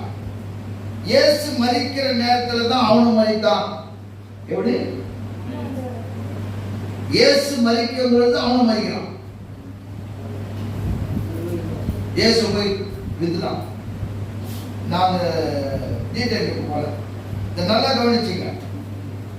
இயேசு விட்ட கிறிஸ்துனாவி திரும்பி வந்த அதே வேளையில் தான் அந்தி கிறிஸ்துனாவி வருகிறது. ஒரே சபையில அந்தி கிறிஸ்துனாவி வந்து உட்காருவான், கிறிஸ்துவாவி இருக்கும். யார் யாரை எங்க கொண்டு போகணுமோ அவங்க வேலையை அவன் செய்வான். நீ ஜாக்கிரதையா வார்த்தையோடு இருக்க வேண்டும். பிசாசு வந்து அவன் டார்கெட்டே என்னன்னா, ஒரு கிறிஸ்தவனை போயிட்டு மற்ற மார்க்கத்துல மதத்துல இருக்கிற மாதிரி அவனை பழக்கி வித்து வெளியே கொண்டு போவான். அவிசுவாசத்தை விதித்து அந்த சபையிலிருந்து அவர்கள் வேறு பிடித்து விடுவான். கரெக்டுங்களா? வெளியே கொண்டு போயிடுவான். அவன் டார்கெட் அதை எப்படி கொண்டு போனோம் ஏதோ ஆரம்பிச்சாங்க. அப்போ அவன் அந்த ஆவி அவன் இயக்கி கொண்டு இருக்கிறான். தேவனாகிய கர்த்தர் கிறிஸ்துனாவியா வரும்போது இவன் அந்தி கிறிஸ்துவாகியா வந்தான். யூதாசனாகி திரும்பி வரும்போது யூதாஸ் சாத்தானுடைய மனுஷனா இருந்தான். கிறிஸ்துவோ தேவனுடைய மனுஷனாக இருக்கிறார். கிறிஸ்துனா இருக்கிறாரு தேவ மனுஷன். யார் கிறிஸ்து ஆவி பெற்றிருக்காரோ அவர் கிறிஸ்தவர் அப்படின்னு ரோமர் சொல்றார். 8:9 நினைக்கிறேன். கிறிஸ்து ஆவி இல்லாதவன் கிறிஸ்தவன் அல்ல. அப்ப கிறிஸ்து ஆவி பெற்றவன் கிறிஸ்தவன். கிறிஸ்து ஆவி தேவன் பெற்றிருக்கிறார். யூதாஸ் வந்து சாத்தான் ஆவி பெற்றிருக்கிறான். அவனை குறித்து அருமை சொல்கிறார். கிறிஸ்து மாம்சத்தில் வந்த தேவனாக இருக்கிறார். அந்த கிறிஸ்து அபிஷேகம் யார் மேல் வருகிறதோ அவர்கள் தேவர்கள் என்று வேதத்தில் இயேசு சொல்லுகிறார். இந்த கிறிஸ்தாவை இப்போது வரல, பழைய ஏற்பாட்டிலிருந்து ஒரு கிறிஸ்தாவை, மோசேக்குள்ளாக கிறிஸ்து, ஜோஷுவாக்குள்ளாக கிறிஸ்து. இப்ப நம்ம போன டைம் பார்த்தாரு. இவங்க எல்லாருமே உலகத்தை விட்டு வெளியே வந்து தனி உலகத்துக்குள்ள போயிட்டாங்க. தனி உலகத்துக்குள்ள போனவங்க உலகத்துக்கு சம்பந்தமே இருக்காது. தனி உலகத்துக்குள்ள போனவங்க உலகம் பெருக்கும், உலகம் எதிர்க்கும், உலகம் எல்லாம் செய்யும். ஆனா அந்த உலகத்தில் இருக்கிறவங்க தனி உலகத்தில் இருக்கிறவங்க ஒன்றுமே செய்ய அழிக்க முடியாது, எதுக்கையும் அவங்க செய்ய முடியாது. அதுக்கு நல்ல உதாரணம் மோசே, சாத்தான், மேஷாக், ஆபேத்நேகோ, தானியேல், இவங்கெல்லாம் சொல்லலாம். பழைய ஏற்பாடுங்களா? இவங்கெல்லாம் தனி உலகத்துக்கு வந்தாங்க. அதான் இயேசு கிறிஸ்து உலகத்துக்கு வந்துட்டாங்க. அவங்க எல்லாம் எதிர்க்கிறான். எதிர்த்தோடனே தேவனை வணங்கும்படி மாறி போச்சுட்டாங்க. கரெக்டுங்களா? எவன் எதிர்க்கிறானோ அவன் என்ன வேண்டாம், தேவனை அவனை வாயில துதிக்கிற மாதிரி. நீ எதுவுமே செய்ய வேண்டாம். நீ கிறிஸ்துவா தனி உலகத்துல வந்தா மட்டும் போதும். அப்ப தனி உலகத்துக்கு வர வேண்டும்னா அது ஒரு தனி ஆவி, அதுதான் கிறிஸ்து ஆவி. இந்த ஆவிக்குள்ளாக தான் புதிய ஏற்பாடு மறுபடியும் இயேசு வரும்போது அவர் மேல கிறிஸ்து ஆவி வந்து மறுபடியும் அவருக்குள்ளாக இருந்து அப்போஸ்தலர் மூலமாகவும் சீஷர் மூலமாகவும் கடைசி வரை எங்க வருது, மனவாட்டி கூட செட்டில் ஆகிறவர்கள் வருது கிறிஸ்து ஆவி. அதான் சொல்றேன், கிறிஸ்துவை பெற்றவர்கள் இதான். கிறிஸ்து மாம்சத்தில் வந்து தேவனா இருக்கிறார். யூதாஸ் மாம்சத்துல வாசம் பண்ண பிசாசாய் இருக்கிறான். அதான் சொல்றாங்க மக்கா தேவனா. அதாவது அவங்களுக்கு எப்படி இங்கே இருந்தபோது எப்படி இருந்தார்களோ அதே மாதிரி திரும்பி வரும்போது இருந்தார்கள். கல்வாரியை நோக்கி பார்க்கும்போது இங்க சொல்றது 3 விதமான சிலுவையை பார்த்தார்கள். கேக்குறீங்களா? ஆனால் அந்த இடத்துல 4 விதமான சிலுவை இருந்தது அப்படிங்கிறது. 3 விதமான சிலுவை என்பது கிறிஸ்து மத்தியில 2 பக்கம் 2 பேர் தான். கரெக்டா? 4வது ஒரு சிலுவை. சிலுவை என்றால் அந்த பாடுகளை சுமப்பது. சிலுவை என்பது தண்டனையை அனுபவிப்பது. அந்த சிலுவைக்கு தண்டனை அனுபவிக்கிற மரம் பேர் தான் வெறும் மரம். அது சிலுவை அனுபவித்ததுனால சிலுவை மரம். நமக்கு சிலுவை மரம்னால சிலுவைனால என்ன ஞாபகம்னா இப்படி போயிட்டு அப்படின்னா தான் ஞாபகம் இல்லையா? மரத்தில் தூக்கப்பட்ட எவனும் சபிக்கப்பட்டவனாய் இருக்கிறான். வேதம் சொல்லுதா? அப்ப 4 மரத்தை குறித்து அங்க பேசுகிறது. அது சிலுவை மரம். இந்த இடத்துல பார்த்தீங்கன்னா இடது பக்கத்துல ஒருத்தர் இருக்கிறான் கண்ணன், வலது பக்கத்துல ஒரு கண்ணன் இருக்கிறான். இன்னொருத்தன் தேவனை காட்டி கொடுத்து அதே மரத்தை என்ன மரம்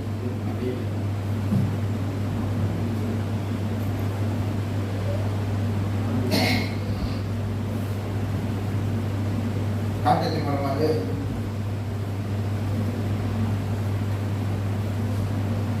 சிலுவை என்பது ஒரு மரம். மரத்தை தூக்கப்பட்ட சபிக்கப்பட்டவன் மரத்தை தூக்கி கொடுத்தார்கள்.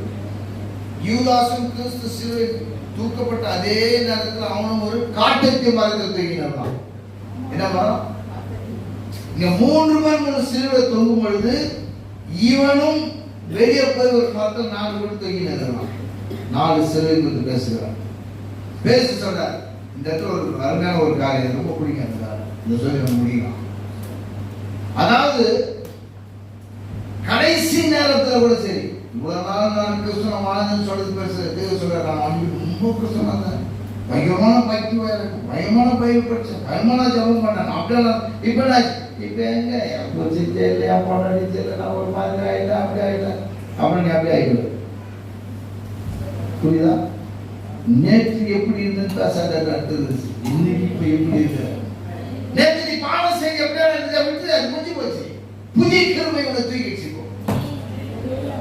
இப்ப எப்படி இருக்கிற இந்த நிமிஷம் அதை பாரு, அதை தான் தேவன் பார்க்கிறார். சொல்றார் என்னைக்கு நீ எப்படி ஏனென்றால் அது ஒரு காரியம் சொல்றார். ஒரு சில பரிசுத்தமானவே ஜீவித்து திடீர் நாளைக்கு ஏற்கப்பட்ட இடத்துக்கு போவான்.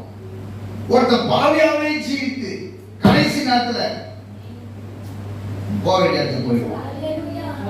2 நாள் இருந்து ஜாக்கிரதையா இருக்கும்.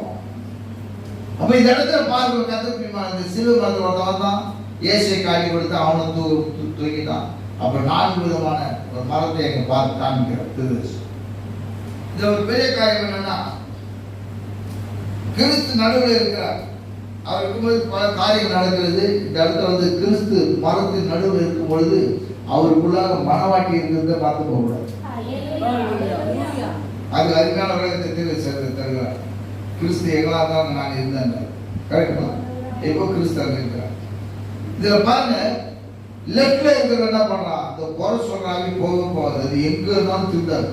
இயேசுவே வந்தாலும் திருந்தாரு தான் ஒருத்தர் மாட்டிக்கலாம். கரெக்டா? இயேசுவே இருந்தாலும் செய்திய கூட இருந்தாலும் திருந்தாத ஜென்மனா இருக்கும். நீ என்ன சொல்றது நான் என்ன கேட்கறது கேட்கும் காதுல, ஆனா காது கேட்காது. அங்க வச்சு பேசலாம். என்ன சொன்னாலும் சரி இருமாப்பவே இருக்கும். அதுதான் சொல்ற இருமாப்புள்ள இருக்க மாட்டாங்க. தீபத்தி 3வது நம்மை விட்டு கொடுக்காமல் எதையும் பெற்றுக்கொள்ள முடியாது. கேட்கிறீங்களா? கடைசி நாட்களில தேவன் அதை எதிர்பார்க்கிறார். என்ன பண்ண தன் ஜீவிதத்தை விட்டு கொடுக்காத ஒரு இருமாப்பு புடிச்சான். சிலுவை மரத்தில் தொங்கும் போது கூட வாய் ஆடலையாகும். மேல போய் சொல்றான், நீ என்ன பண்ண? அதை குறித்து சொல்ற. ஒருத்தன் அவிசுவாசியும் ஒருத்தன் விசுவாசியா இருக்கிறான். என்ன சொல்றாரு? வலது பக்கத்தில் விசுவாசிக்கு அடையாளமாக, இடது பக்கத்தில் அவிசுவாசி. அவிசுவாசி எப்பவுமே எல்லாரும் குறை பேசுவான், நல்லதை செய்ய மாட்டான், நல்லதை பேச மாட்டான், நல்ல எண்ணம் வராது, சுத்தம் வராது. கரெக்டா? அந்த அவிசுவாசி நீ திருத்தவே முடியாது. அது மாத்திரம் இருந்து அவிசுவாசில நிறைய பேர் கோபம் இலக்க வச்சுக்க மாட்டாங்க. ஆட்டோமேட்டிக்கா அவங்க அவிசுவாசமே எல்லாரையும் தூரப்படுத்தும். விசுவாசி இடத்துல பாத்தீங்கன்னா எல்லாரும் போவாங்க. ஏன்னா அவனுடைய அன்பு, அரவணைப்பு, பேச்சுகள், அவங்க மூலமா அவங்க கிடைக்கிற சுகங்கள், அவங்க விடுதலை, அநேக காரியங்கள் தேவனம் பண்றது. ஏன்னா அது 6வது குறள் சொல்றாரு. 6வது குறள் இருக்கும்போது அவிசுவாசம் எல்லாத்தையும் என்ன பண்ண ஜெயிக்கும், அவிசுவாசம் எல்லாத்தையும் தோக்கடிக்கும், அவங்க வாழ்க்கையை தோக்கடிக்கும். அது பைபிள் கூட படிக்கலாம், காட்சி குடிச்சலாம், பைபிள் நல்ல கூட ஊழியம் செய்யலாம். ஆனா அது விருத்தி வராது. இவைகள் 2 பேரும் அவருக்கு பிரதிநிதித்துவமா இருக்கிறார். யாருக்கு? இயேசுக்கும் யூதாசுக்கும். இடது பக்கத்தில் இருக்க சொல்றான், மெய்யாகவே ஒரு கலனாக இருந்த அந்த மனுஷன் சொல்றான், ஆண்டவர் சொன்னான், நீர் அப்படியானால் நீ தேவனுடைய குமாரனா இருந்தால், நீ தேவனுடைய குமாரனானால் எப்படி சொல்ற பத்தியா? இந்த நிறைய பேர் ஊழியக்காரன் பேசுற பேச்சு. விசுவாசிங்க அம்மா பெரிய ஊழியக்காரர் ஒரு இல்லை தெரியும். ஊழியக்காரன் பேச்சு கீழ்ப்படிந்து கிடையாது. நீ கீழ்ப்படிந்தா ராஜ்யத்துக்கு போக மாட்டேன். நான் நிச்சயம் நான் தானே சபைக்கு போனாலும் ஊழியக்காரன் பேச்சு கீழ்ப்படினா கண்டிப்பா ராஜ்யத்துக்கு போக மாட்டேன். தேவ ராஜ்யத்தோட ஜட்ஜ்மெண்ட் தான். ஏன்னா மோசையின் வாழ்க்கையில் பார்க்கணும், மோசைக்கு நல்ல பேர் இருக்கிற மனைவி தான் கடைசியா கொல்லும் போது காப்பாற்றணும். தீர்க்கதரிசி மனைவி கொஞ்சம் கோவப்பட்டது, மனைவி கண்டிச்சார். தேவன் சொந்த சரீரத்தை கண்டிச்சாரா இல்லையா? அப்படி இருக்கும்போது ஒரு விசுவாசி ஒரு சபை தேவன் கண்டிக்காத இருப்பாரா? ஒரு சபையோட ஜாக்கிரதையா இருக்கணும். இன்னொரு பக்கம் சொல்லுகிறார், சபையோட ஸ்திரிக்கு புருஷிகர்னா அந்த சபை பாசிக்கலாம். அப்ப ஸ்திரீ ஆனவங்க எவ்வளவு ஜாக்கிரதையா இருக்கணும். வீட்டில் இருந்த ஸ்திரியும் புருஷனுக்கு கிட்ட ஜாக்கிரதையா இருக்கணும். புருஷனுக்கு மேல நீ பேசக்கூடாது, எதுவும் செய்ய அவங்களோட கூடாது. அவளை முடிஞ்சு வச்சுட்டாங்க. புரியுதா? இங்க ஒண்ணு தெரியாது. ஏன்னா இங்க வந்து நம்ம செய்தி மேலோட்டத்துல பார்க்க போறோம். ஹை லெவல் அழுவியோ அவன் சோதரம் அப்படி அதுல போயிடும். பில்டிங் மேல போறோம், உள்ள போறது கிடையாது. அதனால இதெல்லாம் தாண்டி பைபாஸ் பண்ணிட்டு போயிட்டேன்னா நம்ம மாட்டி எல்லாத்தையும் போட்டி பார்த்தேன்னு வச்சுக்க. ஆண்டவர் சின்ன மேட்ரு அதுல நீ ஃபெயில் ஆகிட்டு எல்லாம் பாஸ் பண்ணிருப்பான். 9 விஷயம் பாஸ். சின்ன மேட்ரு என்னன்னா வீட்டுக்குள்ள பிள்ளைகள் பெற்றோருக்கும் புருஷன்கிட்ட மனைவியும் கீழ்ப்படியாத தார்மாரா பிசாசு மாதிரி ஜீவிச்சது. வெளி உலகத்துக்கு நல்ல மாதிரி பைபிள் படிக்குது, அதை பண்ணுறது ஜபம் பண்ணுறது இன்னொரு பேரோட பண்ணிருப்பான்னு வச்சுக்கோம். அங்க போனா அந்த கோட் காட்டுவாங்க அந்த ஸ்கிரீன் அங்க நீ மாட்டேன். அதுக்கு ஒரு காரியம் நான் சொல்றேன். நீ பேசுவதை காட்டிலும் நீ யோசிக்கிறிய அது அந்த ரெக்கார்ட். அது பேசுவ யோசிக்கிறது.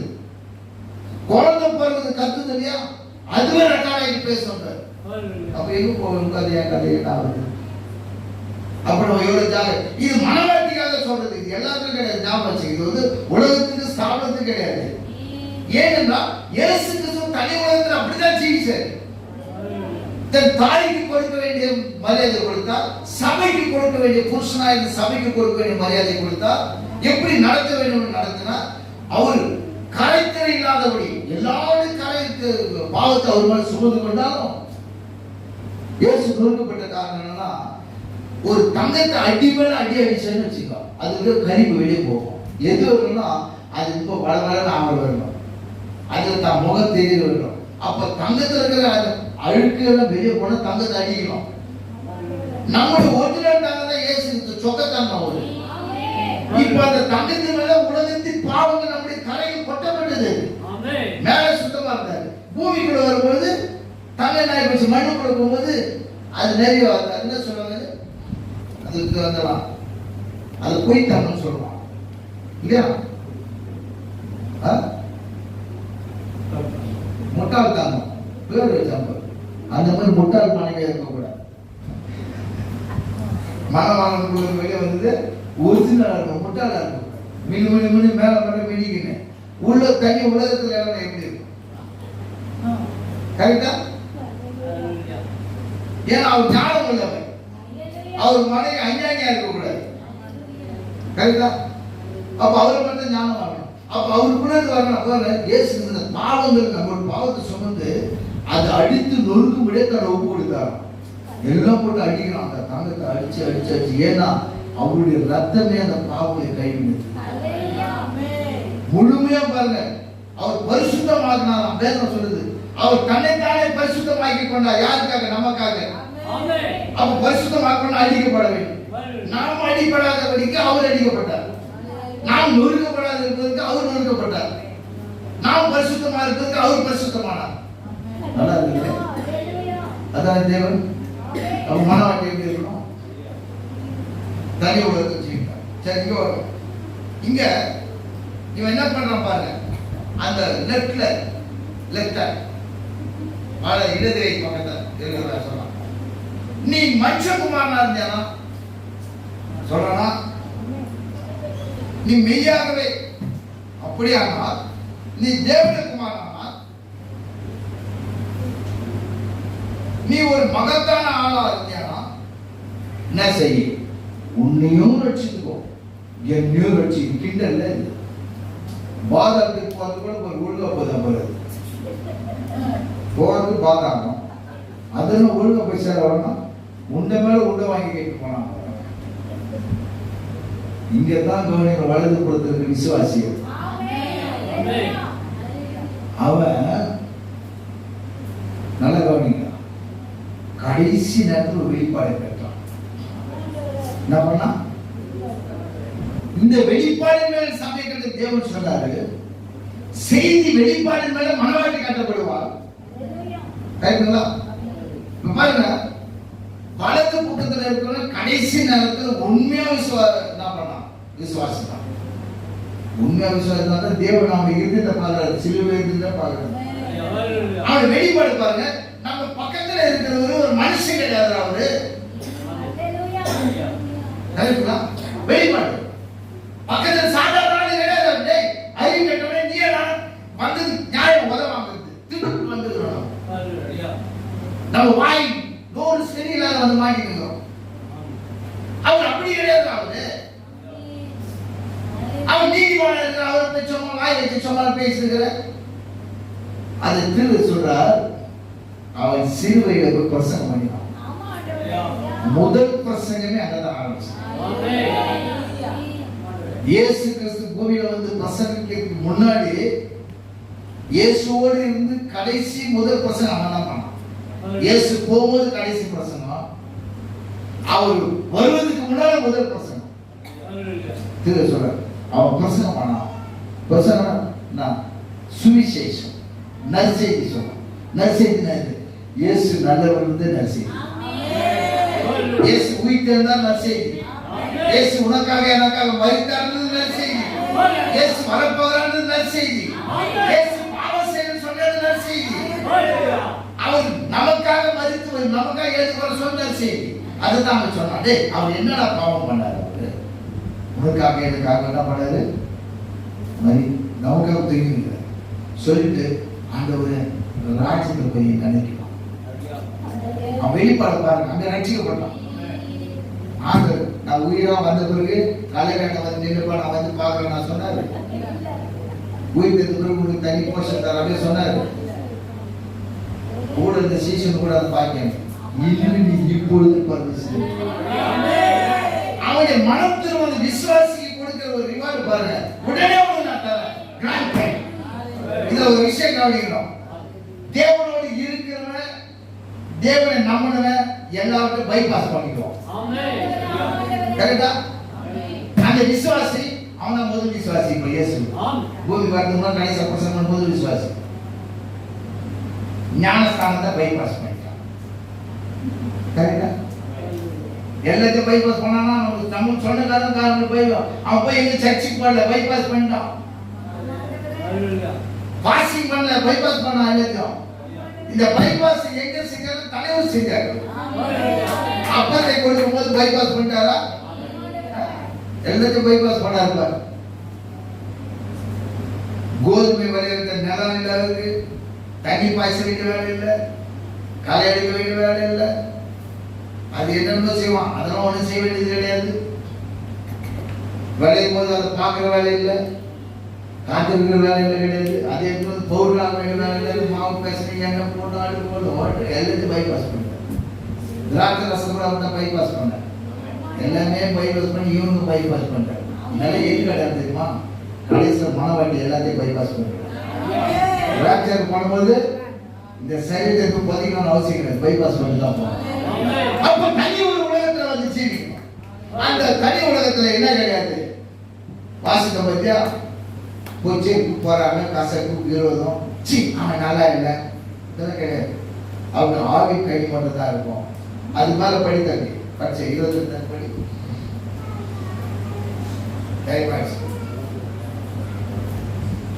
கலாத்தியர் 5:22 இருப்பா. இப்ப பாருங்க, இந்த கனிகள் எங்க இருக்குன்னா தனி உலகத்துல இருக்கிற கனி. இது பேர் வந்து வச்சுக்கிறது வச்சது கிடையாது. ஜெபக்கனி அப்படி கிடையாது, அந்த கனி கிடையாது. ஜெபம் பண்ணாத ஜெபக்கனி கிடையாது. எவ்வளவு கனி பேர் வச்சுக்கிறாங்க இல்லையா, அந்த கனி கிடையாது. இது தனி உலகத்துல தேவன் கணக்காக உண்டாக்குனார் பார்த்தீங்களா. அங்க இந்த உலகம் அங்க சேரல, அவர்கிட்ட மனவாட்டிக்கிட்ட உலகம் சேரல, அவன் தான் ராஜா. அந்த படிக்க ஆவியின் கனியோ அன்பு, வேறு அன்பு வச்சிருந்து கிடையாது. அன்பு, சந்தோஷம், சொம்மனா யாரை பார்த்து பறிச்சு சிரிச்சுக்கிட்டு காலத்து டேஸ் பண்ண அது கிடையாது. சந்தோஷம் வார்த்தையில் இருந்து வரதான் சந்தோஷம். கிறிஸ்துவ வார்த்தை அதை தியானிக்கிற பாரு, அதுதான் சந்தோஷம். அதை ஜீவிக்கிறவா தான் சந்தோஷம். சம்மனை அவன் டீ வாங்கிட்டு பிரியாணி வாங்கிட்டு பண்ணிடுறாங்க, அது கிடையாது சந்தோஷம். அதை பத்தி பேசுங்க. சந்தோஷம் வார்த்தையில சந்தோஷம் தான். சபைக்கு வரும்போது சந்தோஷம், புதன்கிழமை வந்தா சந்தோஷப்படு, ஞாயிற்றுக்கிழமை வந்தா சந்தோஷம், ஜெபம் கொண்டு வந்தா சந்தோஷம், பரிசுத்தவான்களை பார்க்கும்போது சந்தோஷம். நான் தப்பா சொல்றேன், அமைதியாக இருக்கேன். எங்களுக்கு சந்தோஷமே இல்லை இல்லைன்னா இல்லாட்டி போ. அடுத்து தம்பி படி. சமாதானம் இதெல்லாம் வாக்குல தான் ஆவியின் கனி. சமாதானம் சபைக்குள்ள வாங்கிட்டு போய் வீட்டே சமாதானம் ஆயிடுது. நீடிய பொறுமை, இந்த பொறுமை ஒரு வீட்டுக்கு போய் ஜனலுக்காக ஒழிஞ்சு பாரு, ஒன்று கூட இருக்காது. அந்த காலத்துல மனைவி தான் பயங்கரமா வேலை செய்வாங்க. அந்த காலத்துல எப்படின்னா அடிமை மாதிரி வேலை செய்வாங்க. அடிமை கிடையாது, அன்பின் நிமித்தம். புருஷனுக்கு பேச மாட்டாங்க, முகத்தை கூட பார்த்துக்க மாட்டாங்க, 2 லட்சம் குழந்தை கூட பெற்றிருப்பாங்க, பேச மாட்டாங்க. ஆனா அவர் சொல்றதெல்லாம் செய்வாங்க. 12 மணி வரும், அப்பெல்லாம் லைட் கிடையாது. இருட்டுல இருந்து அடுப்புல காயை போட்டு வெறுவு போட்டு டீ காஃபி போட்டு கருப்பாய் போட்டு கொடுக்குற காலம் அது. இப்ப அப்படி நைட் 12 இவரு போய் டீ கொடுத்தாங்க, இவரு தான் வேலை செய்யும். அப்படி இல்லைன்னு வச்சு அங்கதான் பொறுமையை பாருங்க. நீங்க பொறுமை, நீ போக மாட்டே, கொஞ்சம் என்ன செய்ய வேற வேலை கேட்கான், தூங்க மாட்டே, நீ பொறுமை போயிச்சா. ஆனா உங்களுக்கு லேக்சர் போகணும். நான் இது ஒரு சின்ன உதாரணம் சொன்னேன். இந்த மாதிரி அநேக காரியம். அடுத்தது தயவு, நற்குணம், விசுவாசம். அது ஒரு gift. Faith is one of the gift. சாந்தம், யாருக்கிட்ட பேசணும் சாந்தம். உண்மையான ஒரு சாந்தமும் விசாரிக்கணும் கிறிஸ்துவ தான் இருக்கும். நான் சின்னது பார்த்தேன், வெளியாசம் பார்க்கும்போது யாரு பார்த்தா வாங்க கொடுக்குற, வாங்க சிஸ்டர் சாப்பிட்டீங்களா, நல்லா இருக்கிறீங்களா, அவங்களுக்கு ஏதாவது ஒண்ணுன்னா அவங்க விசாரிக்கிறது முன்னெடுக்கிறது கிறிஸ்துவம் தான். கிறிஸ்துவ தான் கத்துக்கலாங்க. இன்னைக்கு அது கிறிஸ்துவ சொல்றவங்க கிட்ட இல்லை. அதனால தான் பாருங்க. அப்போ அடுத்தது இச்சை அடக்கம். எல்லாத்தையும் அது சொல்ற செய்தி. இந்த இச்சையான உலகத்தை இச்சையினால அநேகர் விழுந்து போகிறார்கள். அப்போ இச்சை அடக்கம். இதுதான் ஆவியின் கனி. இது தனி உலகம். எப்படி தேவன் என்ன பண்ணாரு, தனக்காக ஒரு உலகத்தை அவர் அந்த உலகத்துல இருந்து இதெல்லாம் தராரு. அப்ப அவரோடு இருக்கிறவர்கள் இந்த தனி உலகத்துல நம்மள போக முடியும். புரியுதுங்களா? தேவன் ஏதோ தனி உலகத்துல அப்படிங்கிறது அதுதான் பழைய ஏற்பாடுல நிழலாட்டம். யாரெல்லாம் தேவனோட நலன் பண்ணினாங்க தனி உலகத்துல இருந்தாங்க, உலகம் மதிக்காது. கூடவே இருப்போம், மதிக்க மாட்டோம். மோசை கூட தான் 2 லட்சம் பேர் மதிக்கல. தெரியுமா உங்களுக்கு? 2 லட்சம் பேர் மதிக்கல, 2 பேர் தான் மதிச்சான். அது குறித்து அதிகமான வியாக்கியானம் கொடுக்குறாரு. தெரிஞ்சு 2 பேர் தான் போனாங்க. காண சாத்தானுக்கு மேச காப்பத்துக்கு கிட்ட 4000 பேர் பிடிபட்டு கொண்டு போனார்கள். 4 பேர் தான் நின்னா. அந்த 4 பேரை கூட போன ஒருத்தனும் மதிக்கல. எல்லாம் சரியா கும்பிடணும். வீட்டு என்ன பண்ணலாம், நீ விட்டா போதும் வா பையன் என்ன பண்ணலாம். இப்ப இந்திய தேசம் மாதிரி அப்போது அப்படியே அந்த கும்பிட 4 பேர் விடுவே இல்லை. தனியா நிற்கிறாங்க. அதான் தனி உலகம். ஏதோ ஒத்துக்கூட அது என்ன சொல்றாருன்னா, இந்த குளத்துல இருக்கிற அள்ளி இல்லையா, அள்ளி தானே. ஆமா, நான் கேட்டேன் தாமரை. அது மாதிரி அது உள்ளதான் இருக்கும். ஆனா இது உண்மை ஓட்டாரு. அது ஒரு உலகத்தை உண்டாக்கிடுச்சு. நான் இந்த தண்ணியோட ஓட்ட மாட்டேன், இந்த சேரோட ஓட்ட மாட்டேன், இதுக்கு இருக்கிற சம்மந்தம் கிடையாது. என் வேலை என் வேலை வேற வேலை நான் என்ன செய்வேன். உள்ள இருந்தாலும் எங்க நோக்கமே மேல இருக்கிற சூரியனை பார்க்கணும். மேல வந்து என்ன பண்ணுவோம், நல்லா பண்ணுவோம், அந்த தண்ணிக்கு மேல வந்து மெதுக்கும். கரெக்டா? தண்ணி உள்ள வருது, ஓட்டாது. ஏன்னா தண்ணியில ஓட்டினா அழுகி போயிடும். தண்ணி வந்து ஜனங்களுக்கு மக்களை குறிக்கிறது வேதத்துல. மணவாட்டிங்க மக்கள் மத்தியில இருந்தா எழுப்பி வருவா, அவங்க மேலதான் இருந்த மணவாட்டி. இந்த ஜனங்களோட வட்டினா அழுகி போயிடாது அப்படின்னு அர்த்தம். உலக எண்ணங்கள், உலக பாடுகள், உலக சிந்தனைகள், உலக காரியங்கள், இந்த கசப்பு, அது இது லொட்டு என்ன இந்த உலகத்தோடு இந்த சேர்த்தோடு போனா அது அழுகி போயிடும். அங்கதான் இருக்கணும், அதுல இருந்து தான் நீ மேல வரணும். எதையும் ஒட்டக்கூடாது. ஏன்னா நீ பார்க்க வேண்டியது குமாரனுடைய வருகை. இவரு இந்த அள்ளி மலை பார்க்கறது சன் எஸ்யூஎன்சன், நம்ம பார்க்கறது எஸ்ஓஎன்சன். கர்த்தருடைய ஆசீர்வாதம் அதிக நேரம் கர்த்தரோடு காட்லேஸ் கல்வி செவி. மகா இரக்கமும் கிருபை உள்ள நல்ல ஆண்டவரே, தர்மையான ஆசீர்வதிக்கப்பட்டவர்களுக்காக நன்றி. ஆண்டவரே, இந்த நேரத்தில் பிள்ளைகள் எல்லாம் ஒன்று கூடியதுக்காக நன்றி செலுத்துகிறோம். அநேக சபைகளில் இப்படியாக புதன்கிழமை கூடுவதற்கான சூழ்நிலை இல்லை ஆண்டவரே. அப்படியே சபை கூடுதல் வைத்தால் வரமாட்டார்கள். ஆனால் ஒரு கிராமத்தில் கர்த்தாவே பிள்ளைகள் அநேகர் ரொம்ப அதிக தூரத்தில் வந்திருக்கிறார்கள். நேசிக்கிறதுனால கர்த்தாவே உடைய பிள்ளைகள் எல்லாரையும் ஆசீர்வதிக்கிறாங்க. நானும் கர்த்தராகிய இயேசு கிறிஸ்து உலகத்தோடு இருக்க உதவி செய்யும். உலகம் உலகத்தில் உள்ள அன்பு கூறாதுன்னு சொன்ன தேவன் அதை எங்களை விட்டு தூரம் போகட்டும் ஆண்டவரே. தேவனோடு செய்ததற்கு எங்களுக்கு உதவி செய்யும். அந்த பிள்ளைகளை ஆசீர்வதியும். அருங்காசர் ஜேம்ஸையும் அவர் குடும்பத்தின் ஆசீர்வதியும் ஆண்டவரே. ஆண்டவரே, அவர் ஊழியர்களை ஆசீர்வதியும். விசேஷமா சகோதரர் ஜேம்ஸுக்கு ஆண்டவர் உச்சத்தில் உள்ள காவலை உயிர்த்தெழுந்த வல்லமை ரத்தத்தின் வல்லமையானது சரீரத்தை பலப்படுத்தி உற்சாகப்படுத்தி அநேக ஆத்துமாக்களை தேவராஜ்யத்துக்கு கொண்டு வருவதாக ஒரு மோசையை கூட மாற்றுகிறாங்க. ஆண்டவரே கர்த்தாவே, புதிய ஏற்பாட்டில் பரிசுத்தவான்கள் கூட வைத்திருப்பது சகலத்தை ஜெயிக்க உதவி செய்யும் ஆண்டவரே. மட்டுமாய் நடத்தி ஒரு கிருபைக்காக ஸ்தோத்திரம். முழு சபையில் ஒருவரும் கைவிடப்படாதபடி எல்லாரும் ரட்சிக்கப்பட்டாங்க. தேவனுடைய ராஜ்யத்தில் அந்த உலகத்தில் ஜீவிக்க உதவி செய்யும் ஆண்டவரே. இந்த லைவ்ல பார்த்து கொண்டிருக்கிற பிள்ளைகளை நீர் ஆசீர்வதியும். நான் எங்கள் எல்லாரும் ரத்தப்பட்டிருக்கும் மறைத்துக் கொள்ளும் ஆண்டவரே. இப்பொழுதை காலத்து கடைசி கால வார்த்தை செய்திகளுக்காக நன்றி ஸ்தோத்திரம். ஏதாவது கணத்தை மகிமை துதி உமக்கே செலுத்துகிறேன். இயேசு கிறிஸ்துவின் ஏற்பட்ட நாமத்தில் ஜெபிக்கிறேன். ஆமென். ஆமென். God bless you. Let the be man of the dad and our dear Jackson.